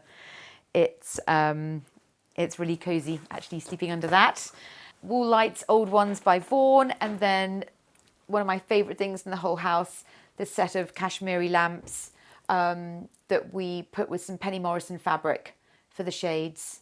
Because of sort of lack of storage in this room as well, I've done bedside tables that double up as chest of drawers for storage. And I love this painting. That was another one I got from Julia. I walked in one day and saw it and just thought she was so fabulous. So she's yet to be hung, but she sits there by me. Yeah, it's my little corner. I've got things in here which I should be getting rid of. This sweet little sort of dressing table stool, and I haven't even changed the fabric. I love it. It's all ripped, but I can't bring myself to change it at the minute. I just think it's so pretty. And then round here is the dressing area. This is a late addition to the bedroom. I went to see Susan DeLis the other day to look at some new fabric samples she wanted to show me. She just a shoot of her sort of furniture and new fabric collection. And I saw this sweet little slipper chair, and I love slipper chairs in bedrooms because they're a really good sort of height. It's great for flinging clothes on, sitting down, putting shoes on and off. And I said to her that I would love it. And this is one of her new fabrics, which is great. And then this cushion was a gift from another interior decorator friend, Carlos Garcia, who I love, and I love all his work and his fabrics and wallpapers. He's so clever. He gifted me that cushion. It might have been last Christmas. And I think it looks really sweet on the chair in the corner there. So it's nice. I can see that from where I am in bed. Designing for myself is it's actually harder in a lot of ways. I've got this lovely friend called Julia Collins, who's got a company called Collins and Green Art. Basically, she laughed at me the other day and said, I really hope you're not like this with your clients, because I've been trying to find something to go in the kitchen for probably about a year now with her. And I put it up and then I keep changing my mind and it's not quite right. And I think doing your own home is really hard because you're so close to it. You can't be subjective with it. It's really, really difficult. Walking into someone else's house is, it's lovely because you can sort of, you're standing back and you're not living there day to day. I think doing your own home always takes longer, but that's fun as well. You can change it up a lot more, which frustrates my family hugely. I am always changing things and buying things, but then selling them or putting them in a project. So the process is a lot more drawn out with me. It's sort of ongoing. Whereas I think, normally with projects and with clients, you've got a start date, there's typically an end date, and it's a lot more sort of not formulaic, but more ordered, I'd say. I think what draws me to different prints, if I look around this room, nearly everything, there's hardly any plain fabrics, that sofa. But I suppose it's the colour, the craftsmanship. These are sort of like an old Ottoman textile on this, like the sort of the needlepoint and the way it's all been done. I just find it really sort of intricate and appealing. You've got this lovely old Suzani here on the Ottoman, which is just so rich, and you would think it might sort of dominate the room, but actually by adding lots of sort of different sort of textiles in, it kind of, I hope, works. We've got the darker sort of flame stitch here, which I've put a sort of lighter cushion against, which actually on paper I probably wouldn't have done. But again, it's that sort of breaking the rules thing. Do they work together? I do a lot by eye. I think I hope it kind of works.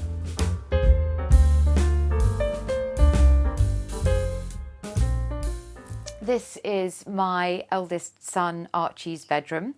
He is 17, I can't believe it, and is in his final year at school studying for his A-levels and learning to drive. and it's the sweetest room. He loves it. He's always liked quite small sort of cocooning rooms. I was desperate, and still am, to put some curtains up here, so to give another feeling of sort of coziness and being snuggled away from the world, but he likes it just as it is. But it feels like a cabin, this room. And this is a king size, a UK king size bed, because he wriggles around and at night and stuff, so he needed space. But that's an old bit. That was a long time ago now. I recovered that headboard in Peter Dunham textiles, and then old Vaughan wall lights there that I put in. And I bought that, I think, from an antique shop in Tetbury. And again, I love that sort of rich yellow colour. It looks lovely with the flooring. I was under strict instructions from Archie. He didn't want any sort of pattern or colour on the rug. So we've gone for something very, very sort of simple in here that works well with the wooden floorboards, which are lovely. And he's got this sweet little corner for a chair, just to sit down. And that stag was shot by his great-great-grandfather in Scotland, and he he is displaying his cap collection on there. But this room's got the nicest, I think it's got one of the nicest views actually out. Okay, and now we'll head into the boys' bathroom.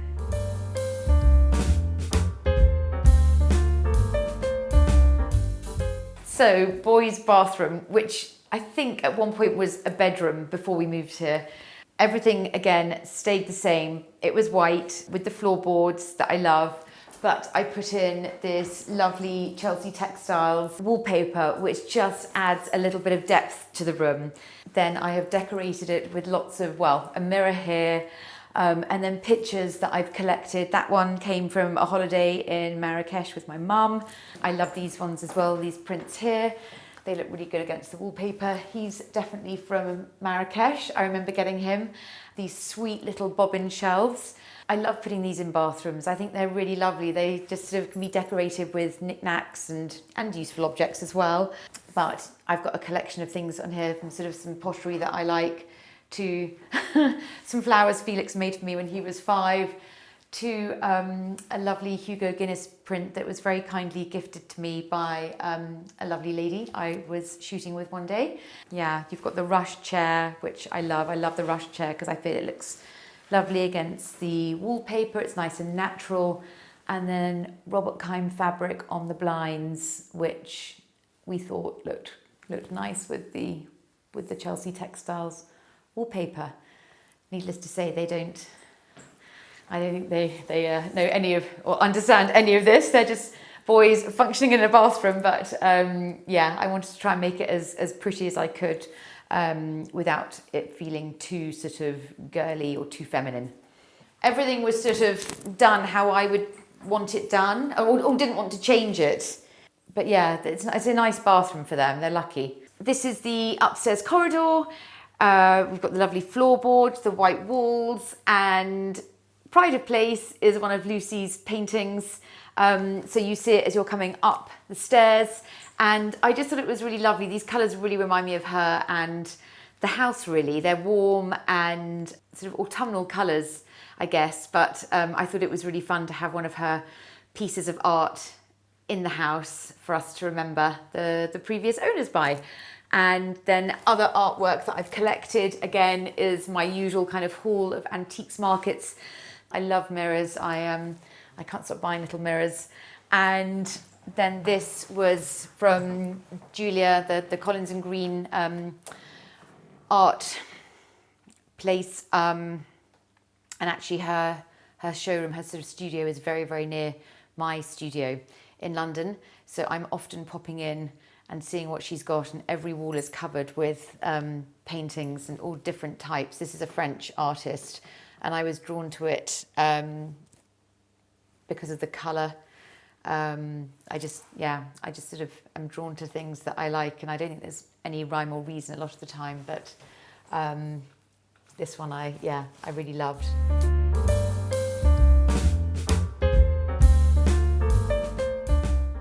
When we moved here, we wanted somewhere where obviously people could come and stay, and this was part of the garage within the barn.